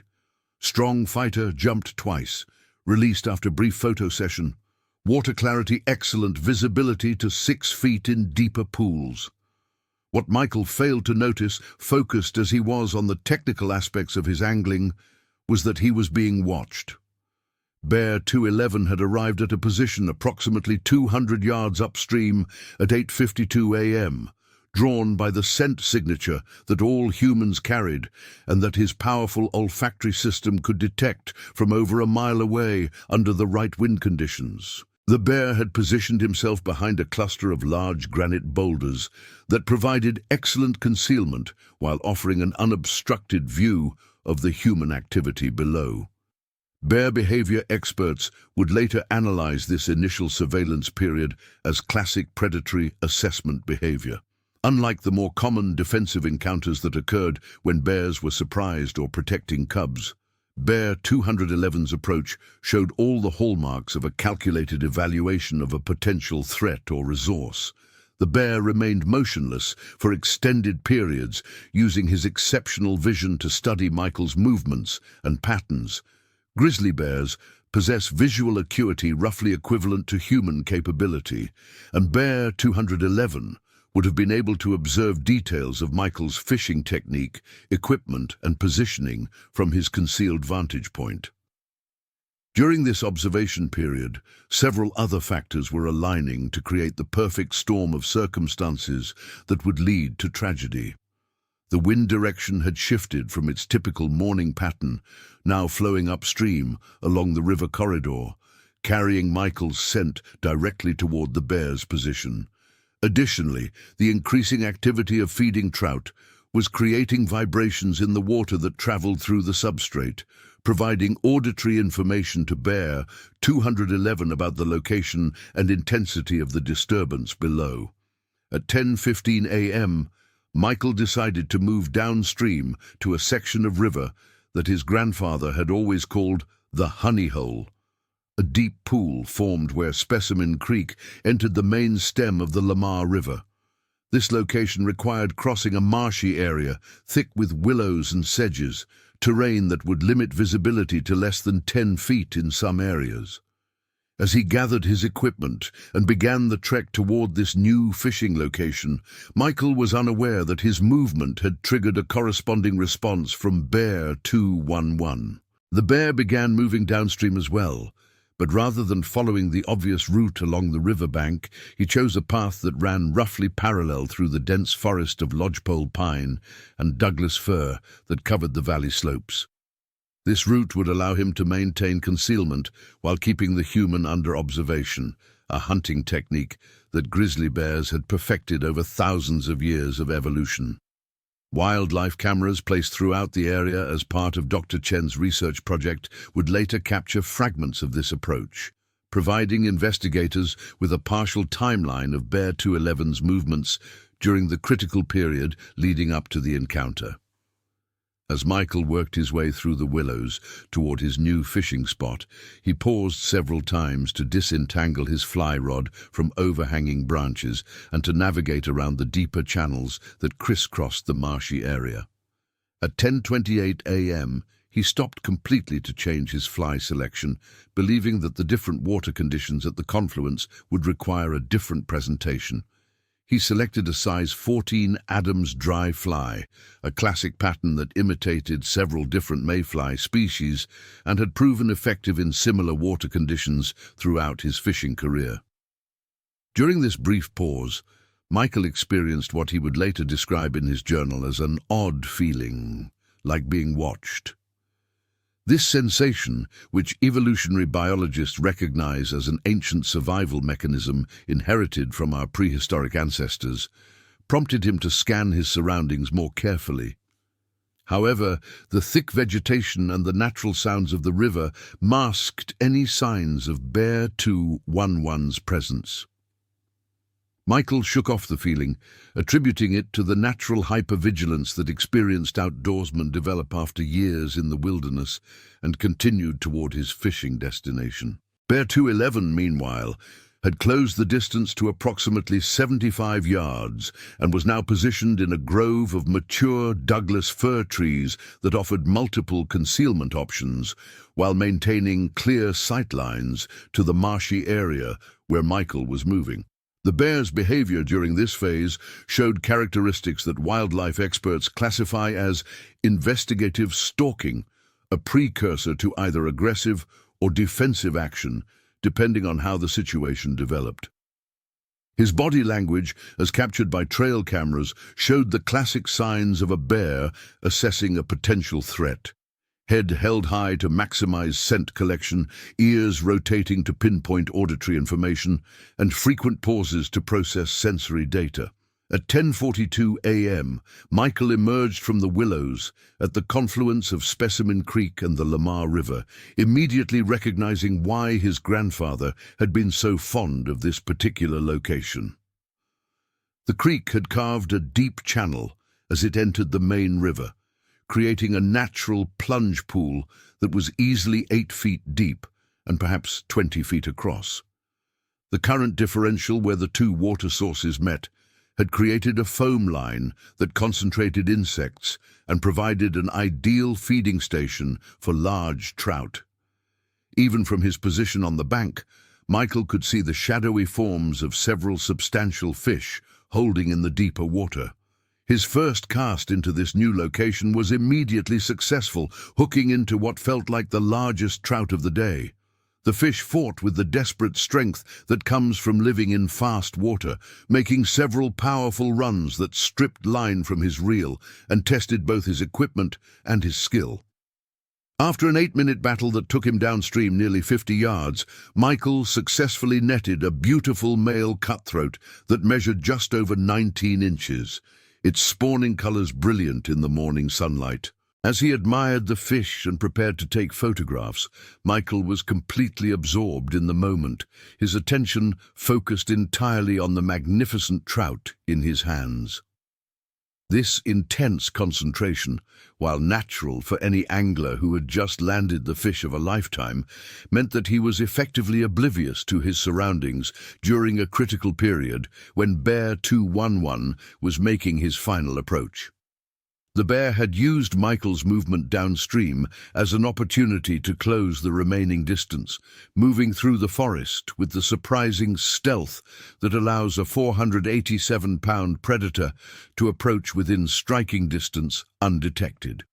By 10:51 a.m., Bear 211 had positioned himself less than 30 yards away, concealed behind a fallen log that provided perfect cover while offering multiple options for advance or retreat, depending on how the situation developed. Wildlife behaviorists studying the trail camera footage would later note that Bear 211's approach showed several concerning elements that differentiated it from typical bear behavior around humans. rather than the cautious, often nervous body language displayed by most bears when encountering people. Bear 211 moved with the confident, purposeful stride of an apex predator that had assessed the situation and determined that the human posed no threat. His head was held high, ears forward, and his gait showed none of the tension typically associated with defensive behavior. After releasing his trophy cutthroat and watching it disappear into the deep water, Michael decided to take a short break to enjoy the moment and have a snack. He found a comfortable position on a large boulder that jutted out into the river, offering an excellent vantage point for observing the water while providing a stable platform for eating. From his day pack, he removed a turkey sandwich, an apple, and a thermos of coffee that was still warm from his morning brewing session. As he ate, Michael reflected on the morning's success and thought about how proud his grandfather would have been. The old man had always said that the true measure of a fisherman wasn't the size of his catch, but his ability to read the water and present his fly with the precision of a surgeon. By that standard, Michael felt that he had achieved something approaching mastery, at least for this magical morning in one of America's most pristine watersheds. At 11:07 a.m., Michael finished his meal and began the process of preparing to continue fishing. He checked his fly for damage from the previous fight, tested his knots, and adjusted his leader length to accommodate the deeper water he planned to work next.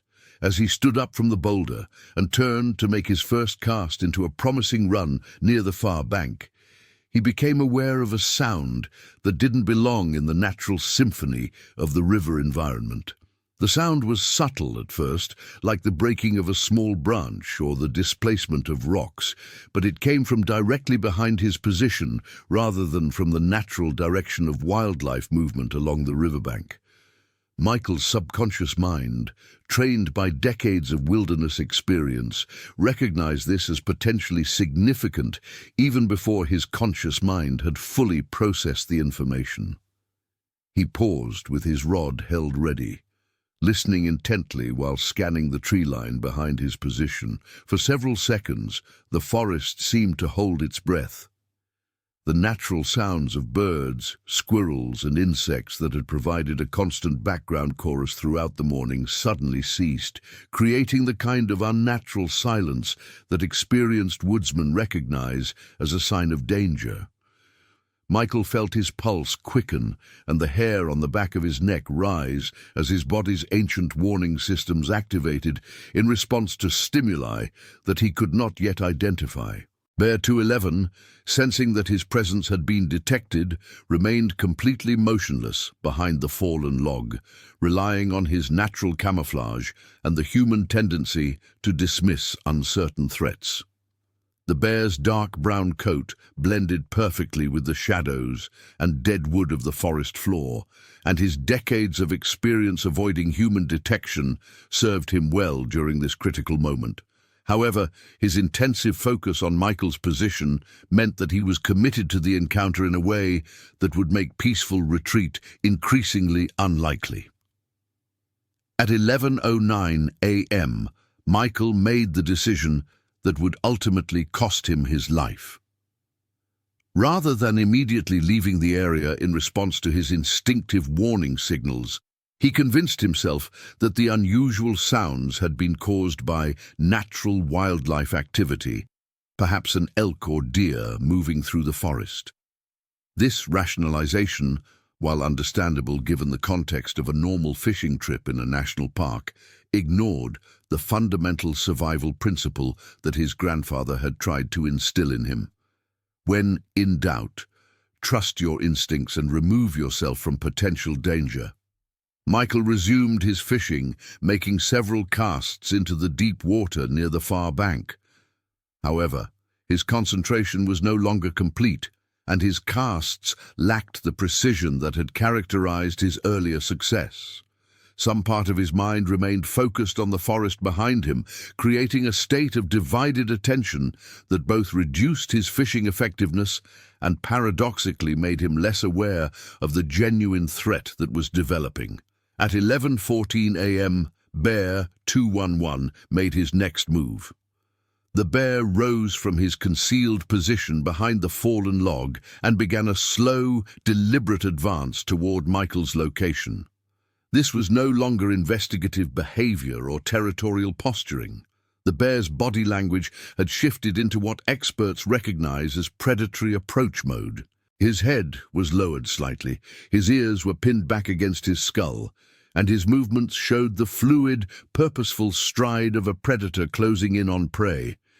The distance between bear and human closed from 30 yards to 20 yards, then to 15 yards, as Bear 211 moved through the forest with remarkable silence for such a large animal. His massive paws, equipped with claws up to 4 inches in length, found purchase on the forest floor without disturbing the leaves and small branches that would have created noise under less skilled feet. Each step was placed with deliberate care, demonstrating the incredible body control that allows grizzly bears to approach prey animals with deadly effectiveness.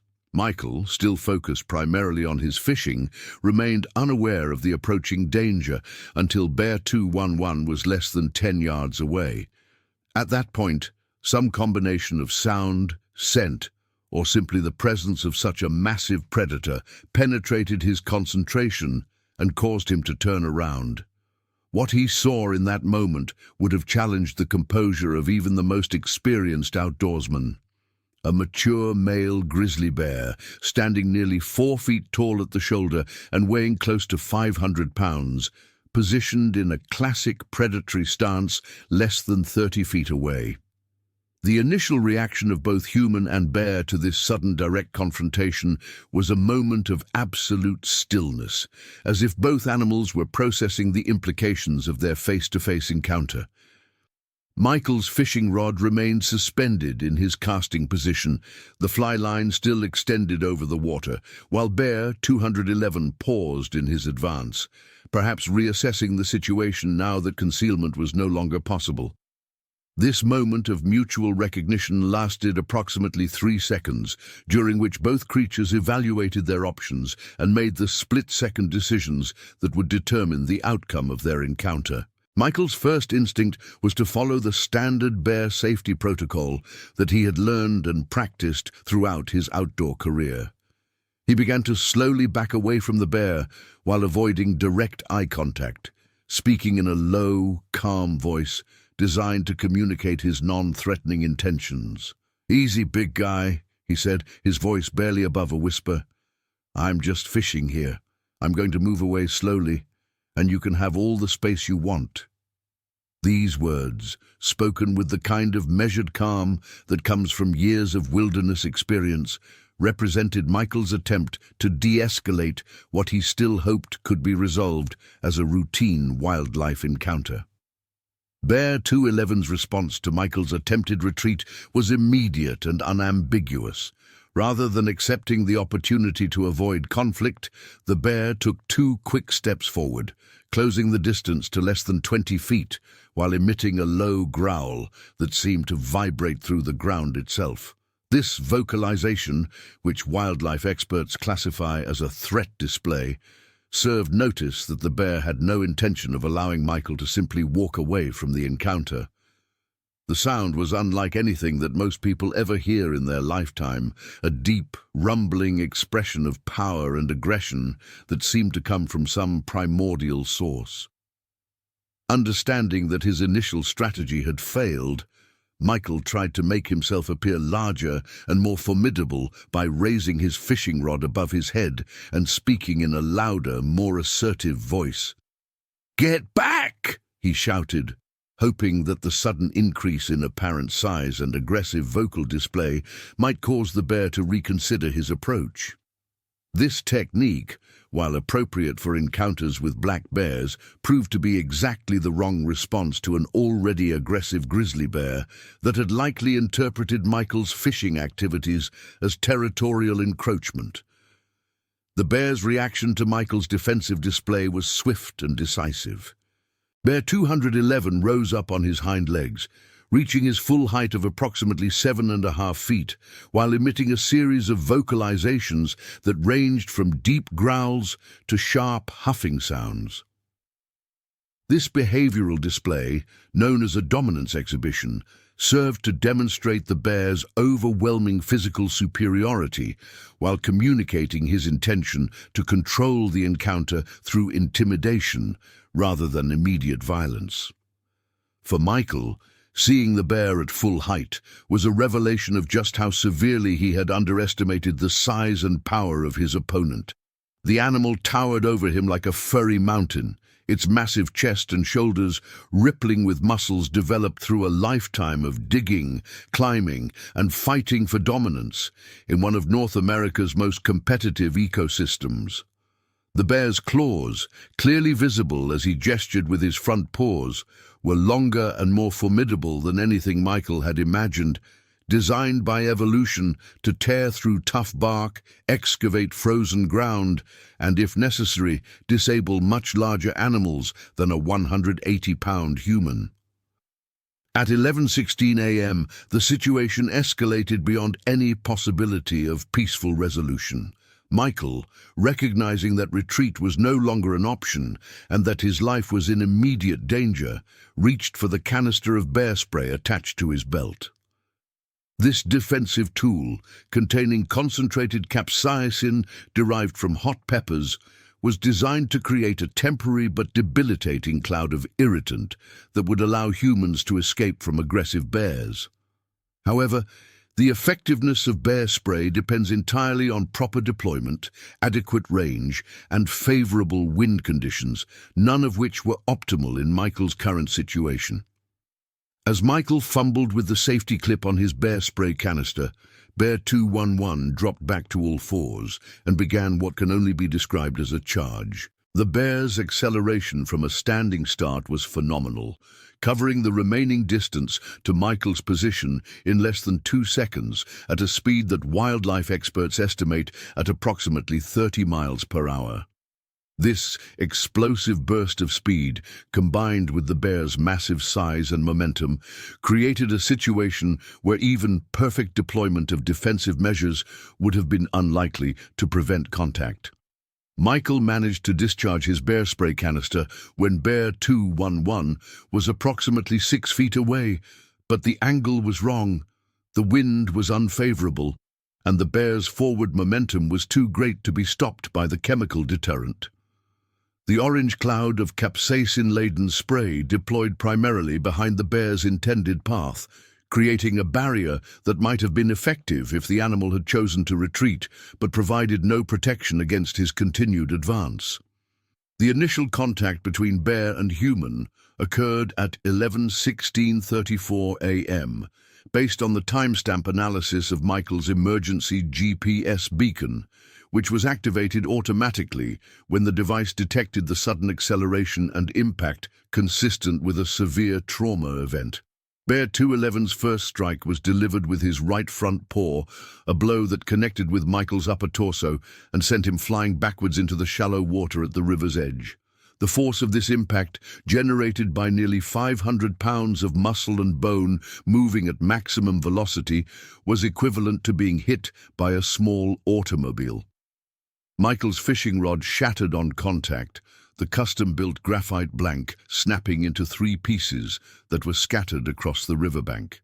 His tackle box and day pack were launched in different directions as his body tumbled through the air before landing partially in the water approximately 8 feet from his original position. The impact with the rocky bottom of the river added additional trauma to injuries that were already life-threatening, creating a cascade of medical emergencies that would have challenged even the most advanced trauma center. Bear 211's attack continued without pause as he pursued Michael into the shallow water. The bear's second strike was delivered with both front paws simultaneously, a technique that grizzly bears use when attempting to pin down prey animals that might otherwise escape. This dual paw attack connected with Michael's back and shoulders as he attempted to crawl away from his attacker, driving him face first into the rocky substrate of the riverbed and creating massive internal injuries that would prove to be ultimately fatal. The third and most devastating phase of the attack began as Bear 211 used his massive jaws to grasp Michael around the midsection, lifting him partially out of the water while shaking him with the kind of violent motion that grizzly bears use to break the necks of large prey animals. The bear's canine teeth, each over 2 inches in length and designed to penetrate the tough hide of elk and bison, created massive puncture wounds that penetrated deep into Michael's abdominal cavity. The shaking motion that followed caused additional internal damage as organs were torn from their natural positions and major blood vessels were severed. Throughout this phase of the attack, which lasted approximately 45 seconds, Michael remained conscious and aware of what was happening to him. His training as an outdoorsman had included basic first aid and wilderness medicine, and he understood with horrible clarity that his injuries were beyond the scope of any medical intervention that could be provided in time to save his life. Despite this knowledge, his survival instincts continued to function, and he made several attempts to fight back against his attacker using the only weapons available to him, his fists and his voice. Michael's attempts at self-defense were heroic, but ultimately ineffective against an opponent that outweighed him by more than 300 pounds and possessed natural weapons that had evolved specifically for killing large mammals. His punches to the bear's head and shoulders had no visible effect on Bear 211's behavior, while his shouts for help were unlikely to be heard by anyone given the remote location of the attack site. The nearest campers were more than 2 miles away, and the sound of the rushing river would have masked his calls for assistance even if they had been closer. At 11:18 a.m., Bear 211 suddenly ceased his attack and stepped back from Michael's motionless form. This abrupt termination of aggressive behavior is consistent with grizzly bear attack patterns documented in previous incidents, where the bear's objectives appear to have been achieved through the demonstration of dominance rather than the complete destruction of the perceived threat. Wildlife behaviorists studying such incidents have theorized that bears may recognize when their opponent is no longer capable of resistance and therefore no longer represents a territorial challenge.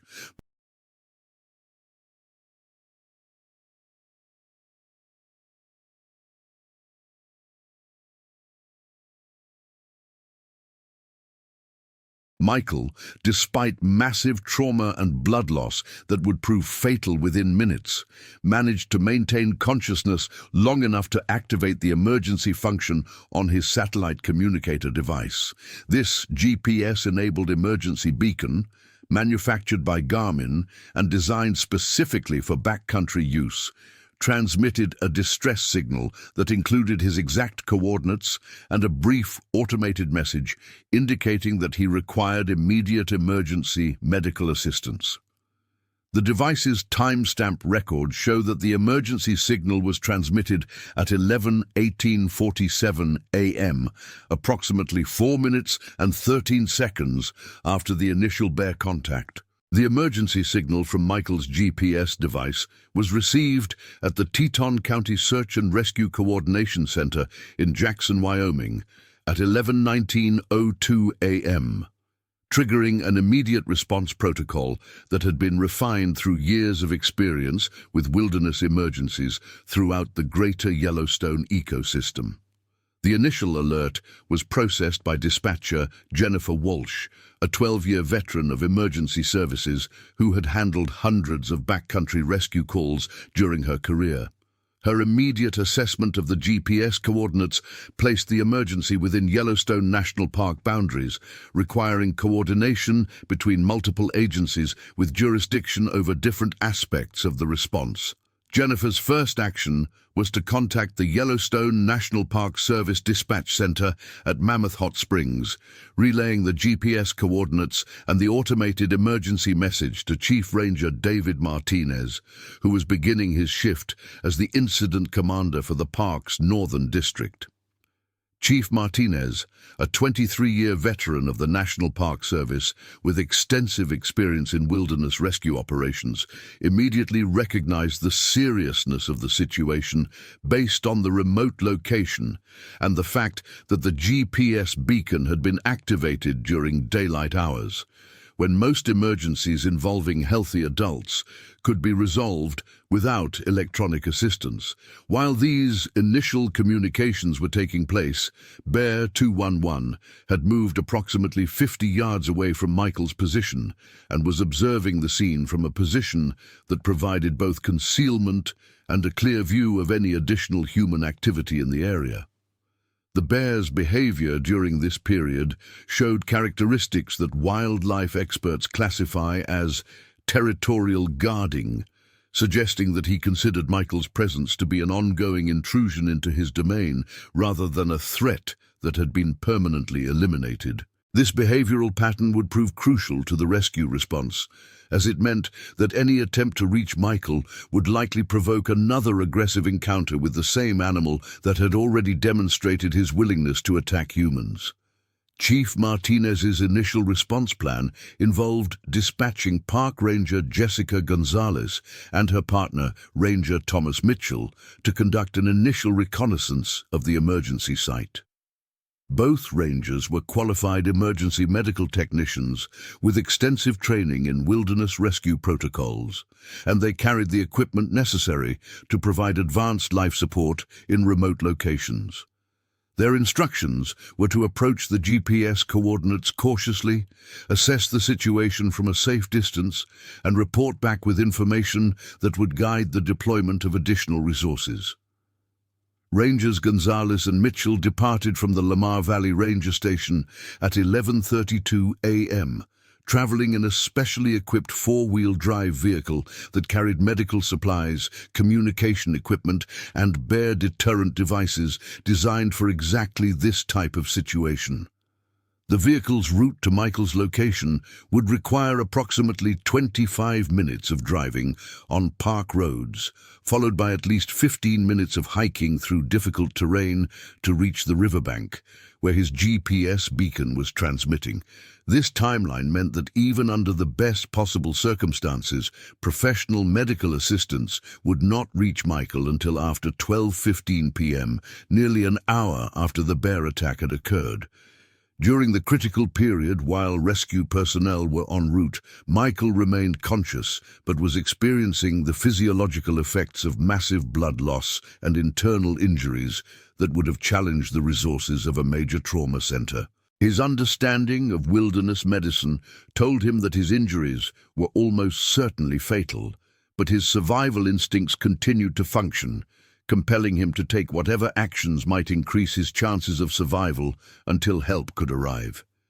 Using tremendous force of will, he managed to move from his position in the shallow water to a location on the riverbank that would be more visible to rescue aircraft and more accessible to ground-based rescue personnel. This movement, which required crawling approximately 15 feet over rocky terrain while suffering from injuries that included massive abdominal trauma and probable internal bleeding, represented an extraordinary demonstration of human determination in the face of overwhelming circumstances. Each movement caused additional pain and likely worsened his internal injuries, but Michael understood that his only chance for survival depended on making himself as easy as possible for rescuers to locate and assist.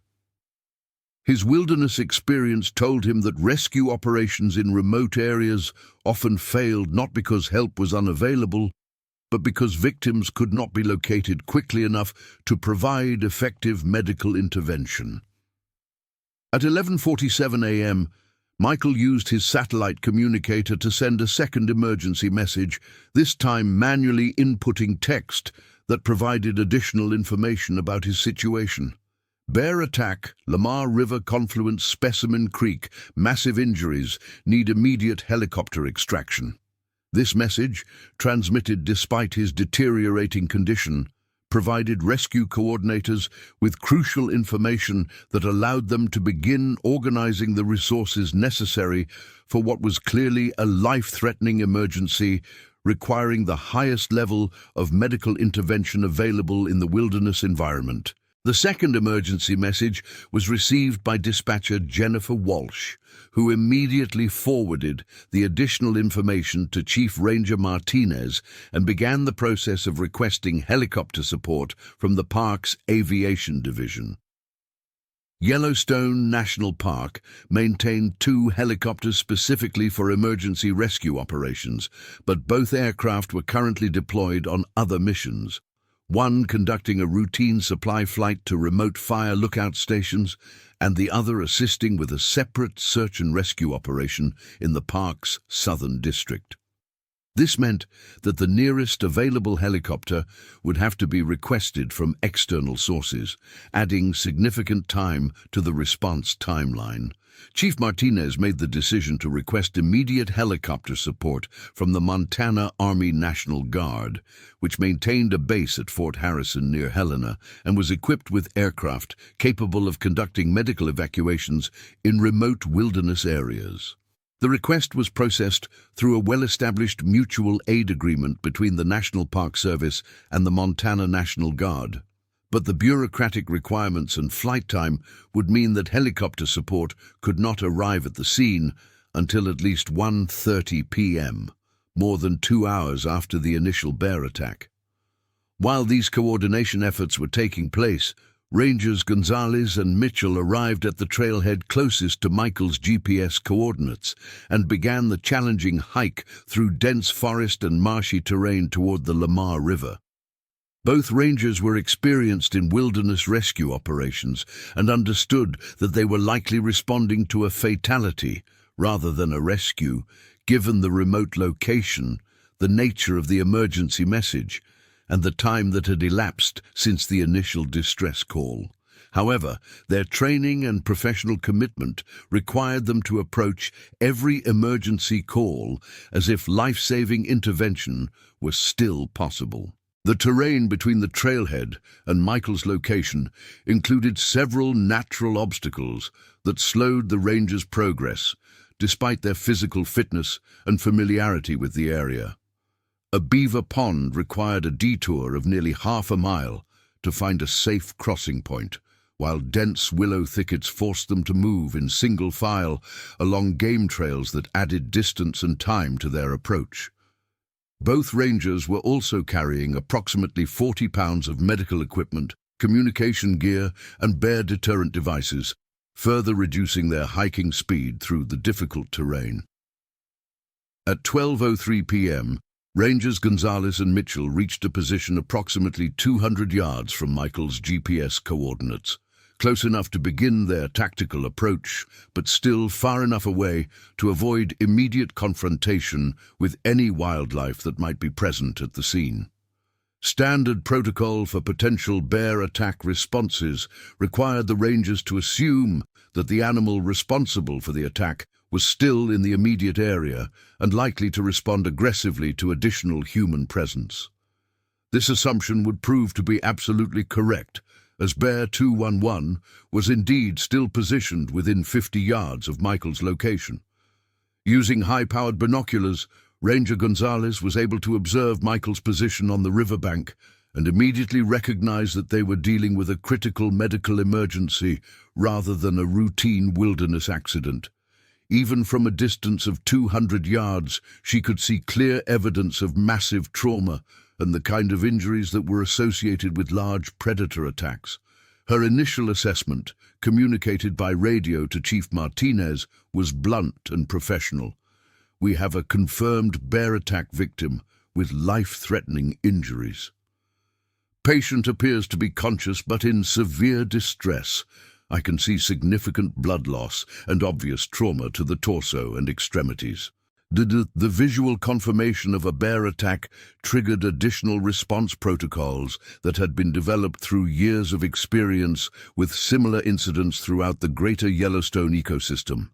Chief Martinez immediately contacted the park's Wildlife Management Division to request emergency response from the bear management team. while also notifying the park superintendent and the regional incident management team that would coordinate any media response and family notification processes that might become necessary. Dr. Sarah Chen, the wildlife biologist who'd been monitoring Bear 211's movements through telemetry tracking, was contacted at her field station and immediately began analyzing the GPS collar data to determine the bear's current location and behavior patterns. Her preliminary review of the morning's telemetry data confirmed that Bear 211 had been in the immediate vicinity of Michael's campsite during the time frame when the attack occurred, providing strong evidence that this was the animal responsible for the incident.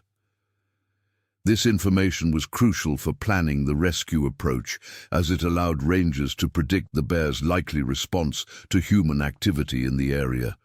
At 12:07 p.m., Dr. Chen contacted Ranger Gonzalez by radio with critical information about Bear 211's behavior and current location. Be advised that the bear responsible for this attack is a large adult male, approximately 487 pounds, designated as Bear 211 in our tracking program. GPS telemetry shows him currently positioned within 100 yards of the victim's location. This animal has a history of territorial behavior and should be considered extremely dangerous. Do not approach the victim until we can deploy bear management personnel with appropriate deterrent equipment. This information created a tactical dilemma that is common in wilderness rescue operations involving dangerous wildlife. The victim clearly needed immediate medical attention that could only be provided by approaching his position. But such an approach would likely provoke another attack from an animal that had already demonstrated its willingness to assault humans.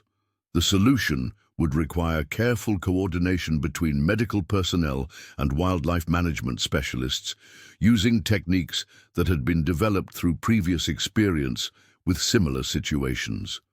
Chief Martinez made the decision to request immediate support from the park's interagency grizzly bear management team, a specialized unit that included wildlife biologists, veterinarians, and law enforcement personnel trained specifically for handling dangerous bear encounters.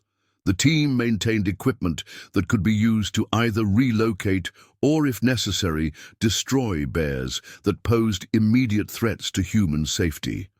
However, the team's response time from their base in West Yellowstone would be at least 45 minutes, adding another delay to an already critical situation. While waiting for specialized wildlife management support, Rangers Gonzalez and Mitchell began preparing for what they understood would be a high-risk medical evacuation requiring precise timing and coordination. They established a forward command post behind a natural rock formation that provided protection from potential bear attack while maintaining visual contact with Michael's position. From this location, they could monitor both the victim's condition and any bear activity in the immediate area, while remaining in radio communication with the various agencies involved in the rescue response. At 12:15 p.m., Ranger Gonzalez observed through her binoculars that Michael was no longer moving and appeared to have lost consciousness. His position on the riverbank remained unchanged, but the absence of any voluntary movement suggested that his condition was deteriorating rapidly due to blood loss and trauma. This observation was immediately communicated to Chief Martinez, who understood that the window for successful medical intervention was closing rapidly, regardless of the tactical difficulties presented by Bear 211's presence. The decision to proceed with an immediate rescue attempt, despite the presence of a dangerous bear in the immediate area, was made by Chief Martinez at 12:18 p.m., after consultation with Park Superintendent Dr. Elizabeth Warren and the incident command team that had been assembled to coordinate the multi-agency response. The decision was based on the assessment that Michael's injuries were almost certainly fatal without immediate medical intervention, while the risk to rescue personnel, though significant, could be managed through proper tactics and equipment deployment. Rangers Gonzalez and Mitchell were authorized to begin a cautious approach toward Michael's position, using a combination of bear spray, noisemakers, and radio communication with Dr. Chen, who was monitoring Bear 211's location through real-time GPS telemetry. The approach would be conducted in stages, with frequent pauses, to reassess both the victim's condition and any changes in bear behavior that might indicate increased aggression or territorial defense. At 12:22 p.m., the Rangers began their final approach toward Michael's location, moving slowly and deliberately while maintaining constant radio communication with the command post. Their route took them along the riverbank, where the sound of flowing water would help mask their approach, while the open terrain provided good visibility for spotting any bear movement. Both Rangers carried bear spray canisters in ready position, along with emergency flares that could be used to deter an aggressive bear if other methods proved ineffective. The final 50 yards of their approach took nearly 10 minutes to complete, as the Rangers paused frequently to scan for bear sign and to assess Michael's condition from progressively closer distances. At 12:31 p.m., Ranger Gonzalez reached Michael's position and immediately began a primary assessment of his injuries, while Ranger Mitchell established a security perimeter and maintained watch for Bear 211, who was still positioned somewhere in the immediate area, according to Dr. Chen's telemetry monitoring. Ranger Gonzalez's medical assessment revealed injuries that were beyond the scope of wilderness first aid and would have challenged the resources of a major trauma center. Michael had sustained massive abdominal trauma with obvious internal bleeding, multiple deep puncture wounds consistent with large carnivore teeth, and probable spinal injuries from the violent shaking that characterizes grizzly bear attacks. He was unconscious, his breathing was shallow and irregular, and his pulse was rapid and weak, all indicating severe shock from blood loss and multiple organ trauma. Despite the obvious severity of his injuries, Ranger Gonzalez began aggressive medical intervention designed to stabilize Michael's condition for helicopter evacuation. She established 2 large-bore intravenous lines and began fluid resuscitation using normal saline solution, while also applying emergency bandages to the most significant external bleeding sites. Her actions were guided by wilderness medicine protocols that emphasized rapid stabilization and preparation for evacuation rather than definitive treatment, which could only be provided at a hospital equipped with trauma surgery capabilities. At 12:35 p.m., while Ranger Gonzalez was working to stabilize Michael's condition, Bear 211 emerged from concealment approximately 60 yards away and began moving toward the Ranger's position. Dr. Chen, monitoring the bear's GPS collar signal, immediately radioed a warning. Bear 211 is approaching your position from the northeast, distance approximately 60 yards and closing. Recommend immediate defensive action. Ranger Mitchell responded to the bear threat by deploying emergency flares while moving to position himself between Bear 211 and his partner, who was still providing medical care to Michael. The flares created bright light and loud noise, designed to startle the bear and interrupt his approach, while Ranger Mitchell prepared to use bear spray if the animal continued to advance. This defensive action represented exactly the kind of coordinated response that had been practiced during training exercises, but the reality of facing a 487-pound grizzly bear that had already demonstrated its willingness to attack humans was far more intense than any simulation.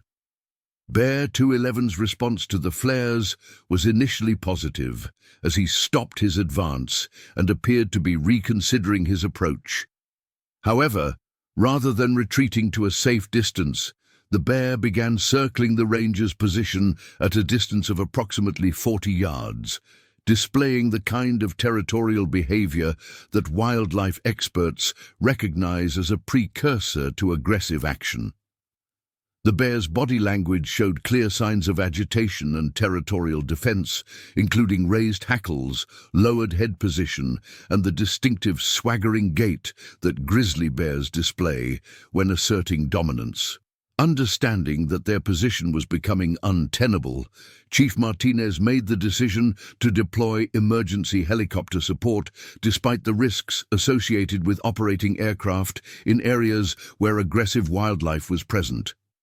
The Montana Army National Guard helicopter, which had been en route to the scene since 12:45 p.m., was given clearance to proceed directly to the GPS coordinates and attempt a combat-style medical evacuation that would minimize ground time and reduce exposure to bear attack. The helicopter crew, consisting of Pilot Major Robert Chen, no relation to wildlife biologist Dr. Sarah Chen, co-pilot Lieutenant Maria Rodriguez, and Flight Medic Sergeant First Class James Peterson, had been briefed on the tactical situation and understood that they would be operating under combat conditions with a dangerous animal in the immediate vicinity.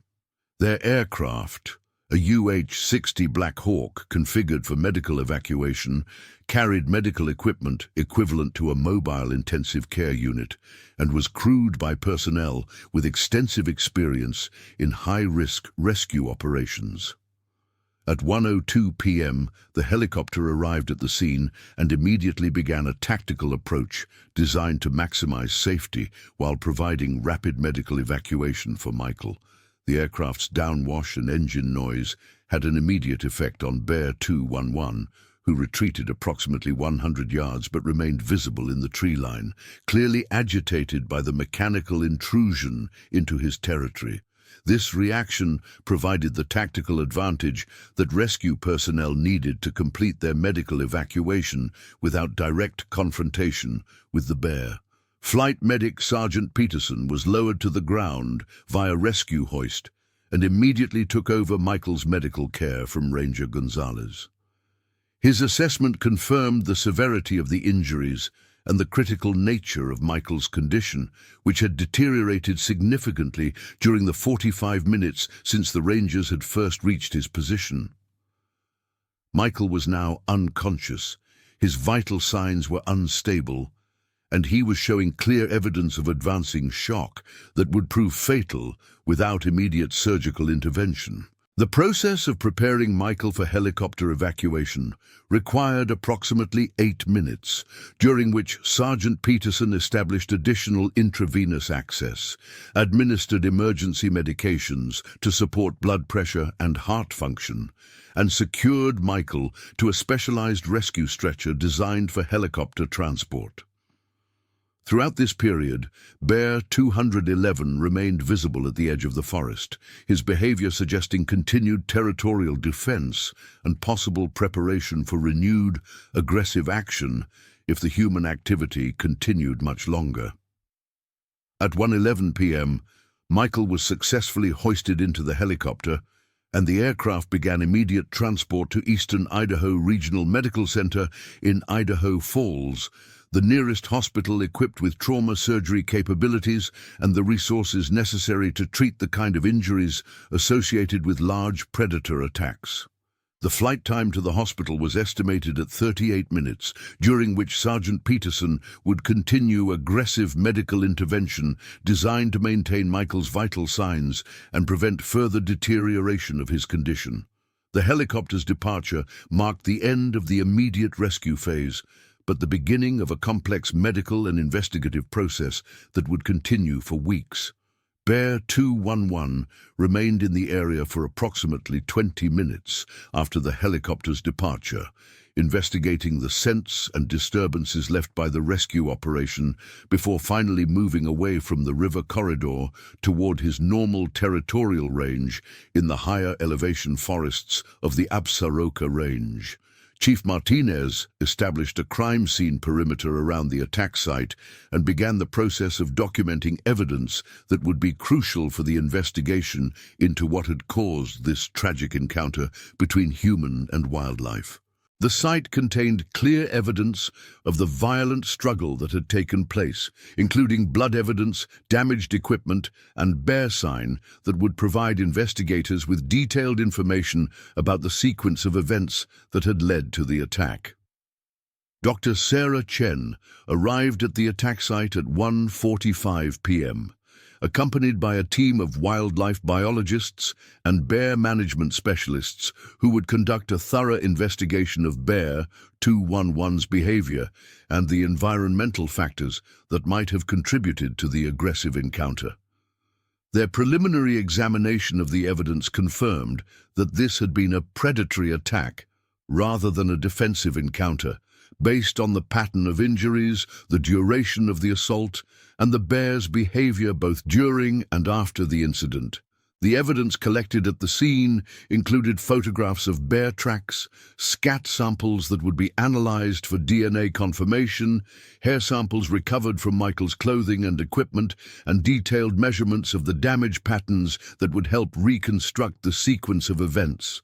This forensic evidence would be crucial for determining whether Bear 211 posed an ongoing threat to public safety and what management actions would be appropriate to prevent similar incidents in the future. Meanwhile, at Eastern Idaho Regional Medical Center, Michael arrived at 1:49 p.m. and was immediately taken to the hospital's trauma center, where a team of surgeons led by Dr. Amanda Foster began emergency surgical intervention to address his life-threatening injuries. Dr. Foster, a board-certified trauma surgeon with 15 years of experience in treating wilderness-related injuries, had previously treated several victims of bear attacks and understood the unique medical challenges presented by this type of trauma.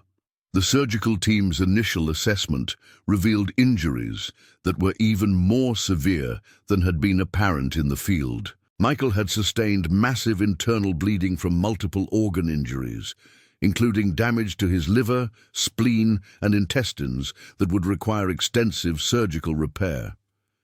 Additionally, the puncture wounds from Bear 211's canine teeth had created deep tissue damage and introduced bacterial contamination that would require aggressive antibiotic therapy to prevent life-threatening infection.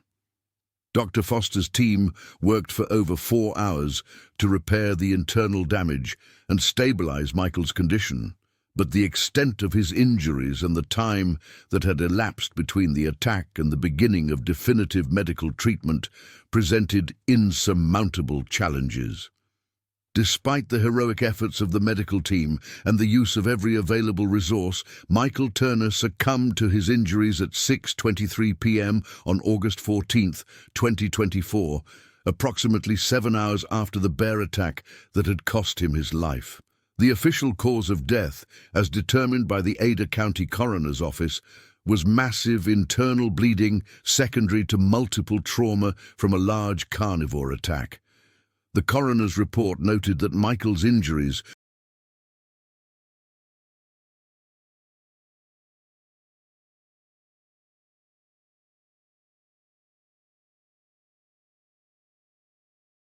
were consistent with a sustained attack by a mature grizzly bear, and that survival would have been unlikely even if medical intervention had been available immediately after the incident occurred. News of Michael's death reached his family through a carefully coordinated notification process managed by the National Park Service in cooperation with local law enforcement agencies.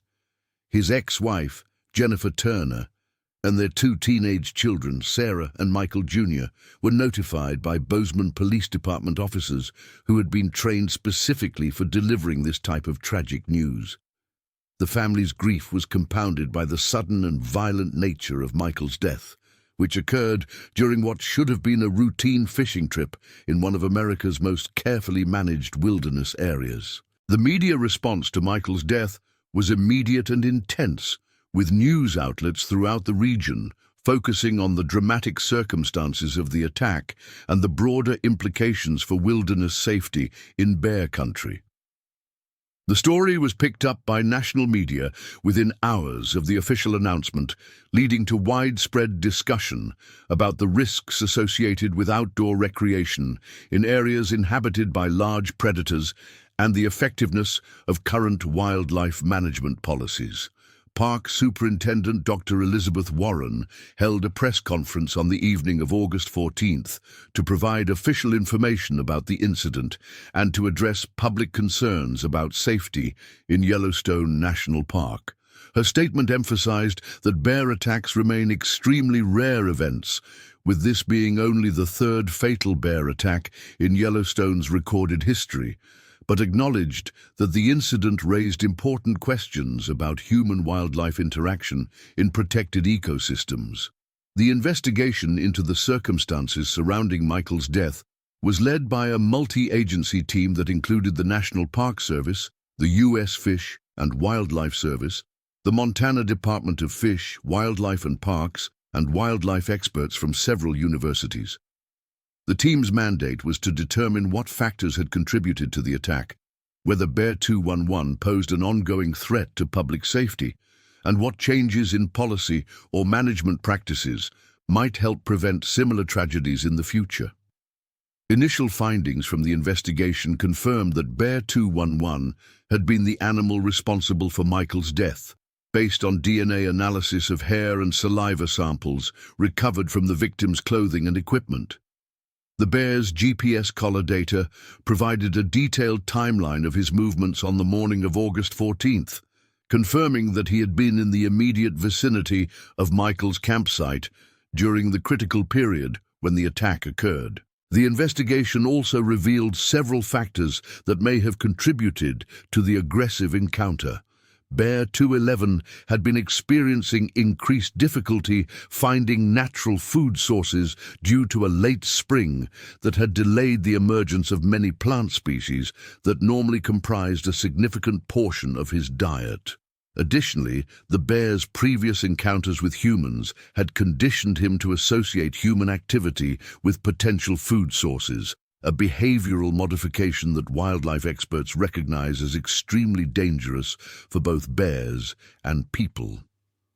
Dr. Sarah Chen's analysis of Bear 211's behavior patterns showed that the bear had been spending increasing amounts of time in areas of high human activity, suggesting that he was becoming habituated to human presence in ways that increased the likelihood of aggressive encounters.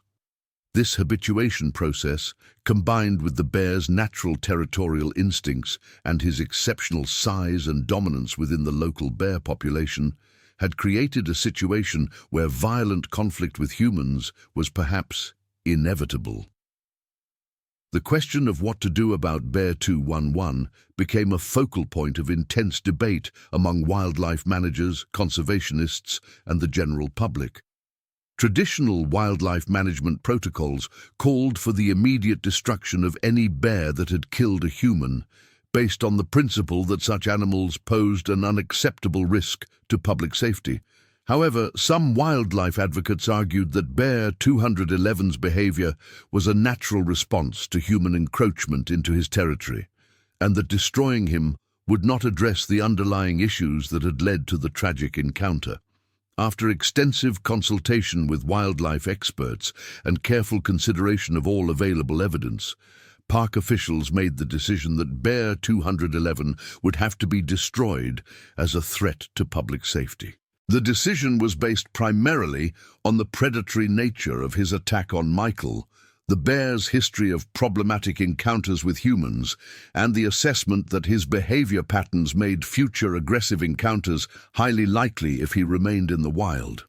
The task of locating and destroying Bear 211 was assigned to a specialized team of wildlife management professionals led by Dr. Chen, and including law enforcement officers trained in the use of high-powered rifles suitable for large, dangerous game. The team used GPS telemetry data to track the bear to his current location in a remote area of the Absaroka Range, approximately 15 miles from the site where he had killed Michael Turner. On August 18, 2024, 4 days after Michael's death, Bear 211 was located and destroyed by the wildlife management team. The bear was found in a meadow at approximately 8,200 feet elevation, engaged in typical foraging behavior and showing no signs of injury or distress from his encounter with Michael. The team's field notes described him as an exceptional physical specimen, representing the apex of grizzly bear development in terms of size, condition, and apparent health. The necropsy performed on Bear 211's carcass revealed additional information about the factors that may have contributed to his aggressive behavior. The bear was found to be in excellent physical condition, with no signs of disease or injury that might have affected his behavior. However, analysis of stomach contents showed that he had been consuming significant amounts of human-related food sources, including traces of processed foods that could only have come from improperly stored camping supplies or garbage. This finding supported the theory that Bear 211's aggressive behavior toward humans had been influenced by food conditioning, a process through which bears learn to associate human activity with feeding opportunities. Once this association is established, bears often become increasingly bold in their interactions with humans, leading to the kind of dangerous encounters that had ultimately cost Michael Turner his life. The official report on Michael's death was released by the National Park Service on September 15, 2024, exactly 1 month after the attack. The 127-page document provided a comprehensive analysis of the incident, including detailed timelines, witness statements, forensic evidence, and recommendations for preventing similar tragedies in the future.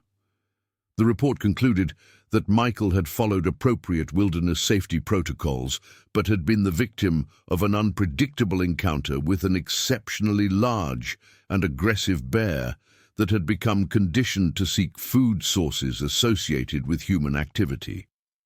Among the report's recommendations were enhanced education programs for visitors to bear country, stricter enforcement of food storage regulations, increased funding for wildlife management programs, and improved communication systems that could provide real-time information about dangerous wildlife activity to backcountry users. The report also recommended continued research into bear behavior patterns and the development of new technologies that might help prevent human-wildlife conflicts in protected areas.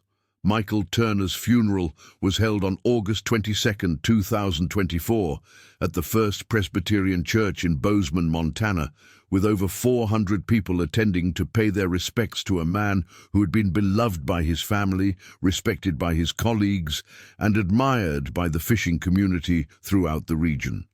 The service featured tributes from friends and family members who remembered Michael as a dedicated father, a skilled outdoorsman, and a gentle soul who had found his greatest happiness in the wild places of the American West.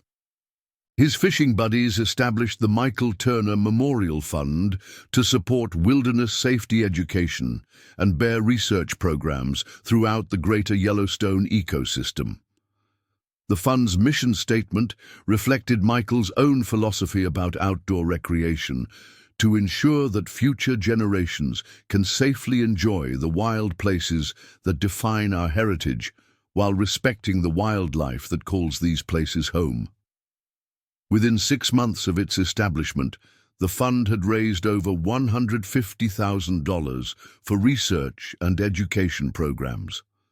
Jennifer Turner, Michael's ex-wife and the mother of his children, became an advocate for improved wilderness safety measures and served on the advisory board of the memorial fund that bore his name.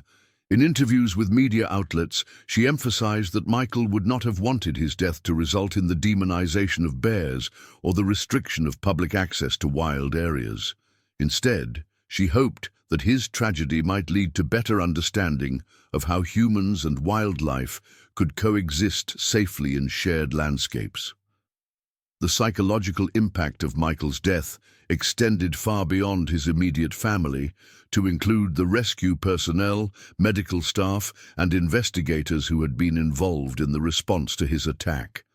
Several of these individuals sought counseling to help them cope with the traumatic nature of the incident and the vivid memories of a man who had died in such a violent and sudden manner. The National Park Service provided employee assistance programs and critical incident stress debriefing sessions for all personnel who had been affected by the tragedy.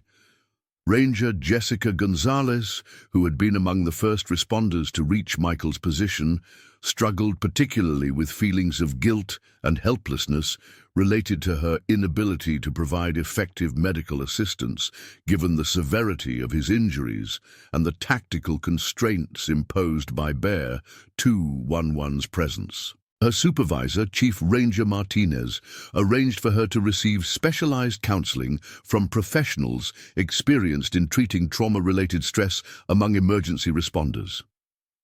Dr. Sarah Chen faced her own emotional challenges related to Bear 211's attack on Michael Turner. As the wildlife biologist responsible for monitoring the bear's behavior, she questioned whether she should have recognized warning signs that might have prevented the tragic encounter.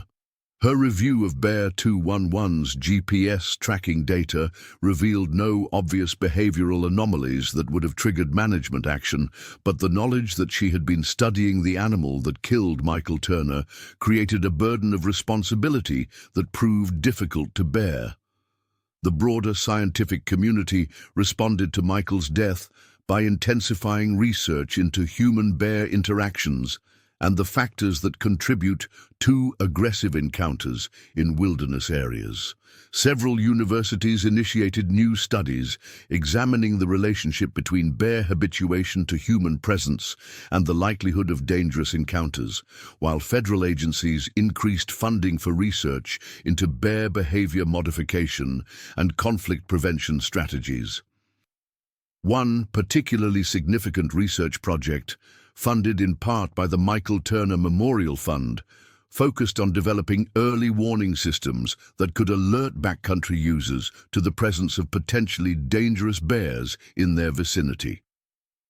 The system would use GPS collar data from tracked bears combined with real-time analysis of movement patterns to identify situations where bears might pose increased risks to human safety. While such technology remained in the experimental phase, researchers hoped that it might eventually provide wilderness users with the information they needed to avoid dangerous encounters. The legal implications of Michael's death were addressed through a comprehensive review of liability issues related to wilderness recreation in national parks. Michael's family chose not to pursue legal action against the National Park Service, recognizing that he had voluntarily assumed the risks associated with backcountry recreation in bear habitat. However, the incident prompted legal scholars to examine the adequacy of current warning systems and the responsibilities of land management agencies to protect public safety while maintaining access to wild areas. Insurance industry analysts also studied the incident as part of their ongoing assessment of risks associated with outdoor recreation activities. Michael's death resulted in minor adjustments to premium calculations for certain types of wilderness recreation insurance, but industry experts noted that fatal bear attacks remained sufficiently rare that they had minimal impact on overall risk assessments for outdoor activities. The impact on Yellowstone National Park's visitor patterns was initially significant, but proved to be temporary. In the weeks immediately following Michael's death, backcountry camping reservations dropped by approximately 30% as potential visitors reconsidered their plans in light of the well-publicized attack. However, visitor numbers returned to normal levels within 2 months, suggesting that the public generally understood that Michael's death represented an extremely rare event, rather than an indication of systemic safety problems within the park. Educational programs within the park system were enhanced in response to the lessons learned from Michael's death. New interpretive programs were developed to help visitors understand bear behavior and the importance of following safety protocols in bear habitat. These programs emphasized that while bear attacks remained extremely rare, the consequences of encounters with large predators could be severe, making prevention through proper behavior the most effective strategy for ensuring visitor safety. The story of Michael Turner's death continued to resonate within the outdoor recreation community long after the immediate shock of the incident had faded. Fishing guides throughout the region began incorporating discussions of bear safety into their standard client briefings, while outdoor equipment manufacturers developed new products designed to improve communication and emergency response capabilities in remote wilderness areas. Outdoor magazines and websites featured detailed analyses of the incident, focusing on the decisions that Michael had made during his final morning and the lessons that other wilderness users could learn from his experience. These articles generally praised Michael's wilderness skills and preparation, while noting that even experienced outdoorsmen could fall victim to unpredictable wildlife encounters that were beyond their control. The bear management community used Michael's death as a case study in the ongoing effort to balance wildlife conservation with public safety in areas where humans and large predators shared habitat.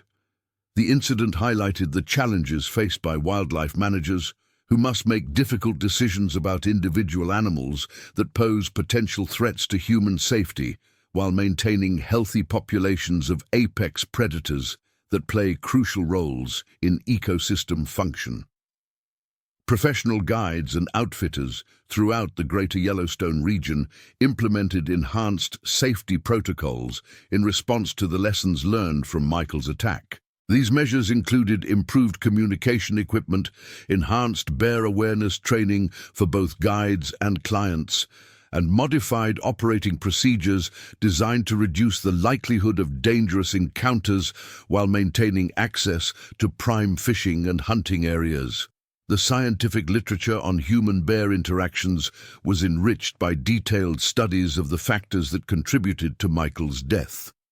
Researchers published peer-reviewed articles examining everything from Bear 211's behavioral patterns to the effectiveness of emergency response procedures in remote wilderness areas.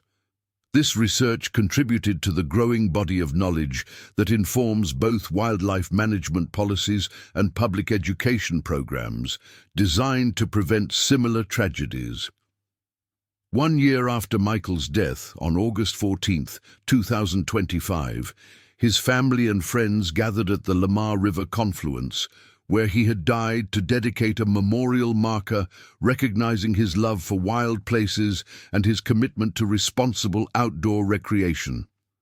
The simple granite marker, inscribed with his name and the dates of his birth and death, also bore a quote from his grandfather, Buck Turner: "The wilderness teaches us who we are by showing us what we can become."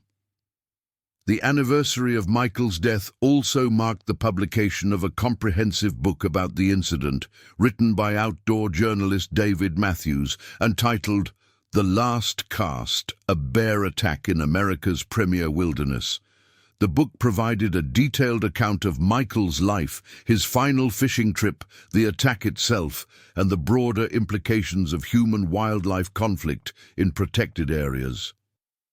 Proceeds from the book's sales were donated to the Michael Turner Memorial Fund, supporting ongoing research and education programs designed to prevent similar tragedies. As time passed, Michael Turner's story became part of the larger narrative of human interaction with wild America, joining the accounts of explorers, settlers, and adventurers who had faced the risks and rewards of life in proximity to dangerous wildlife.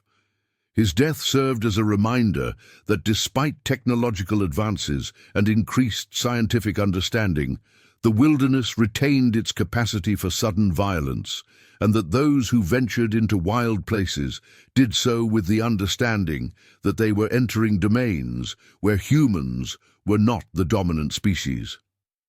The legacy of Michael Turner's death continues to influence policy and practice in wilderness management throughout North America. His story serves as both a cautionary tale about the risks inherent in outdoor recreation and an inspiration for continued efforts to balance human enjoyment of wild places with the preservation of the wildlife populations that define these landscapes. In the end, perhaps the most fitting tribute to Michael's memory is the ongoing work of those who seek to ensure that future generations can safely experience the wild places that he loved, while maintaining the ecological integrity that makes such places truly wild. The comprehensive investigation into Michael Turner's death ultimately revealed a complex web of factors that contributed to the tragic encounter between man and bear on that clear August morning in Lamar Valley. While no single decision or circumstance could be identified as the definitive cause of the attack, the incident highlighted the inherent unpredictability of wildlife encounters and the importance of continued vigilance in managing human activities in bear habitat. The scientific community's analysis of Bear 211's behavior patterns provided valuable insights into the psychology of large predators and the conditions that can lead to aggressive encounters with humans. The bear's exceptional size, territorial nature, and previous exposure to human-related food sources had created a perfect storm of circumstances that made violent conflict almost inevitable once he encountered a human within his perceived territory. Michael Turner's death stands as a stark reminder that wilderness recreation, no matter how carefully planned and executed, carries inherent risks that cannot be completely eliminated through preparation or technology. His story continues to educate and inspire those who seek to understand the delicate balance between human enjoyment of wild places and the preservation of the wildlife populations that define these extraordinary landscapes. In death, as in life, Michael Turner remained connected to the wild places he loved, his legacy serving as a bridge between the human desire for wilderness experience and the need to respect and protect the creatures that call these places home.